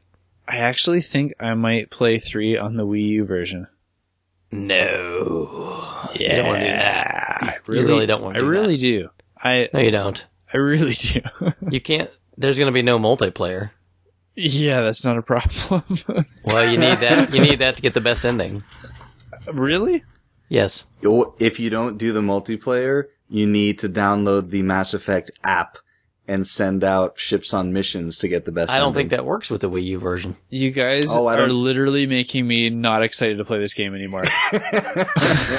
I just dropped it from like a 10 to like a 5 in the last like 30 seconds. Let me help you out, because I played a lot of Mass Effect 3 multiplayer, tons of it. I know. And I loved it. It's co-op horde mode. I really don't know what horde mode means. Like I hear that it's just a lot of guys coming at you and you shoot them? Yes, that's it. Yes. It's waves of enemies coming at you and your buddies. Yeah. So it's fun. It's not competitive at all. Yeah, it's because usually when I hear multiplayer, I'm like, okay, I've tuned it out. I don't care anymore. But when it's this kind, when it's like, okay, co-op and we get to fight everybody, I'm down with it. That still doesn't sound appealing to me. When I play Mass Effect, I play it specifically to drive the story forward. Sure. I don't want a distraction like that. And that the fact that you have to spend time doing that to get a better ending drives me nuts. Did they fit that into the story at all?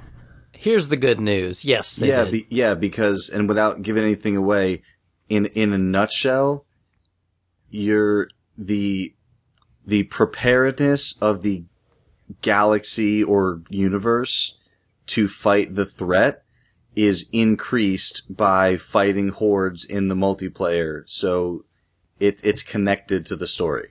So if I didn't know that though, going into the game, not knowing about this multiplayer, would it tell you at some point that you needed to do that? Yes. There's like a galactic, there's like kind of like a status screen with like your with like your readiness. Yeah, on the main screen. Right.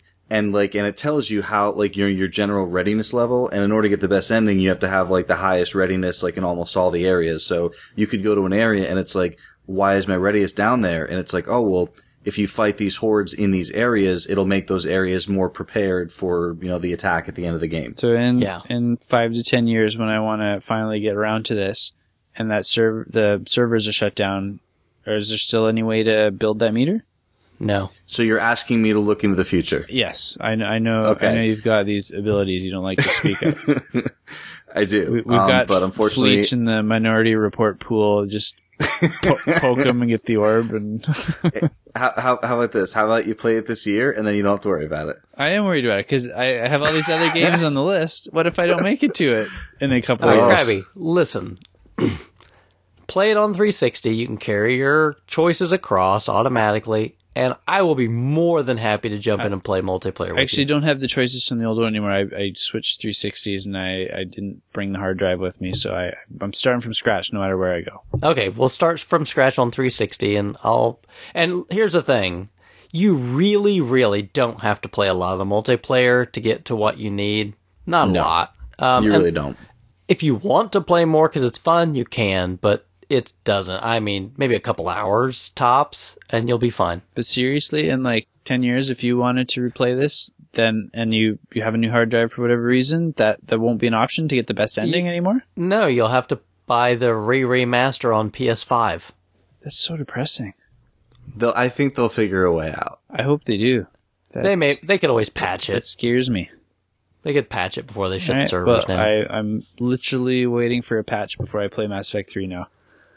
It should be the opposite. You should be doing it sooner. Well, if I wait for the patch, I don't have to do the multiplayer stuff.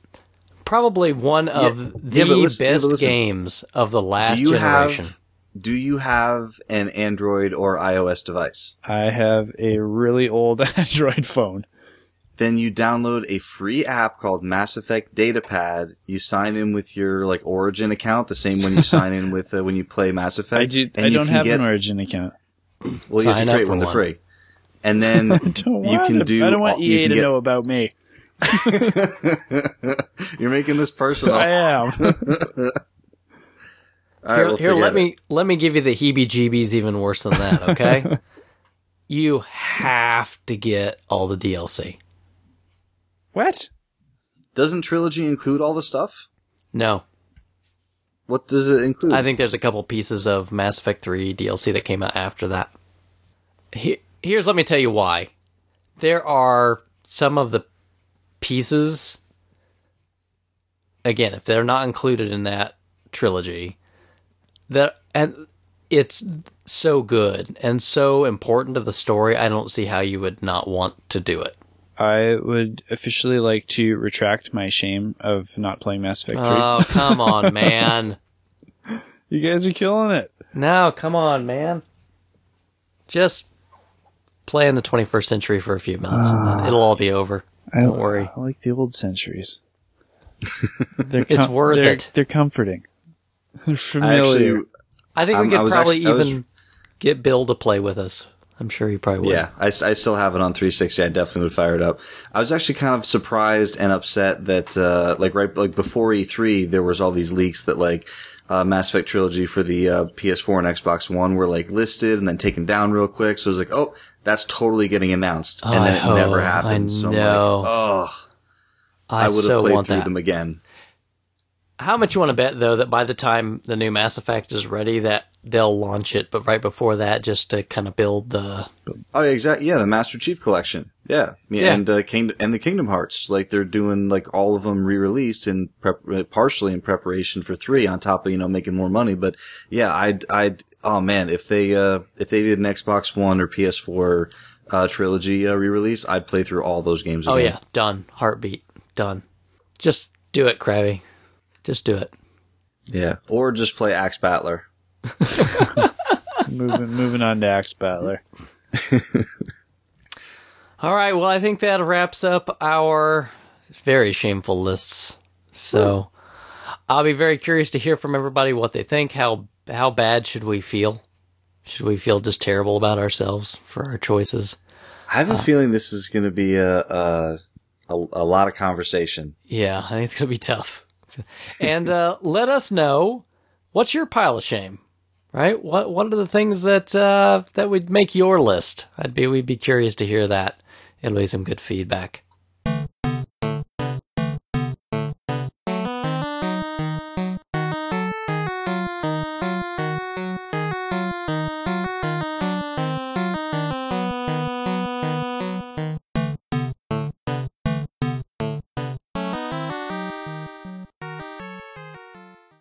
Thanks everybody for listening to another excellent episode of the RF Generation Collectorcast. First off, thanks. We appreciate you taking the time to listen. We look forward to the feedback, and as always, just a couple quick places you can find us. So, Krabby. Sorry, I am totally spaced out there. Professional help. Checked out. Nothing but the tip top. Where can people find us, Krabby? Oh, they could probably find us at collectorcast.com. They probably can find us at collectorcast.com. Bill, where else? They could also find us at collectorcast.com. That is, again, correct. Yes. I think we verified that. And YouTube. YouTube, yes. You could also find us at Stitcher, right? Find us on the Stitcher app. Stitcher Smart Radio. Absolutely. Podcast Pickle. Podcast Pickle. We are there. Krabby? I didn't have to say it the whole time. This is the first time in a long time. I know. We've got your back. Nice. The Zune thing. Yes, Zune and Windows Phone 8. You can find us on the marketplace. WP8. That's right. Where else, guys? A couple more. The Twits and the Facebooks. Yeah, Twitter and Facebook. You can get us there. Do we do the YouTube yet? We did the YouTube. Podomatic app. You can grab that one as well. And again, you can pick up the RSS feed, collectorcast.com and RF Generation, right? You can always come and talk to us. Leave some responses on the show feedback thread. We appreciate it. And we'll look forward to doing another one of these soon. Woo.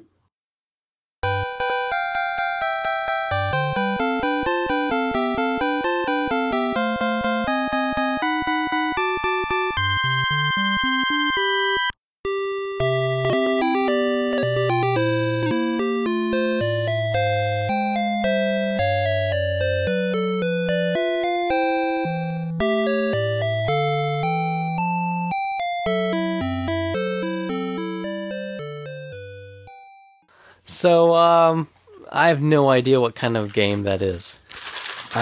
From what I know of it, it sounds like a dungeon crawler where you... What is going on? Bill's opening a bag of cookies. I wanted some Wheat Thins. I figured that later Duke could just mute my feed. I was trying to talk now, to it. I just couldn't do it. But now, because we've done this, I can't do that. I didn't know it was going to be that loud. All right. You need a mic with a mute button on it, Bill. Go on.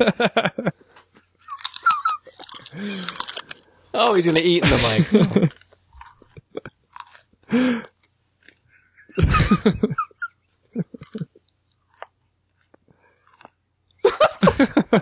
Hey, Bill, on the Skype call, there's a mute button on the screen. Really? You can just click it.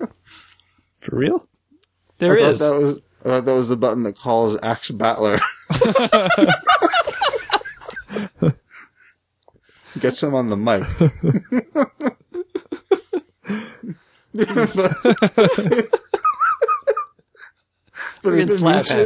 But if it just mutes it on the Skype call, you'd still have it on the show. But I can clean up your recording later. But you're not going to distract Krabby. All right, I'm out. I'm muting. Well, don't go away, but just while you're chewing. All right. I can't tell if it's muted or not. We're going to play this game, aren't we? All right. We're good. All right. So,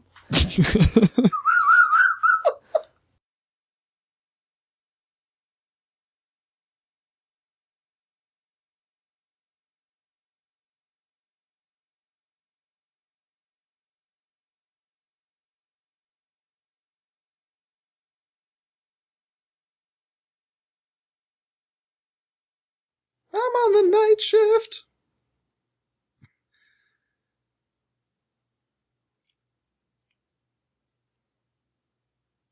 I'm on the night shift.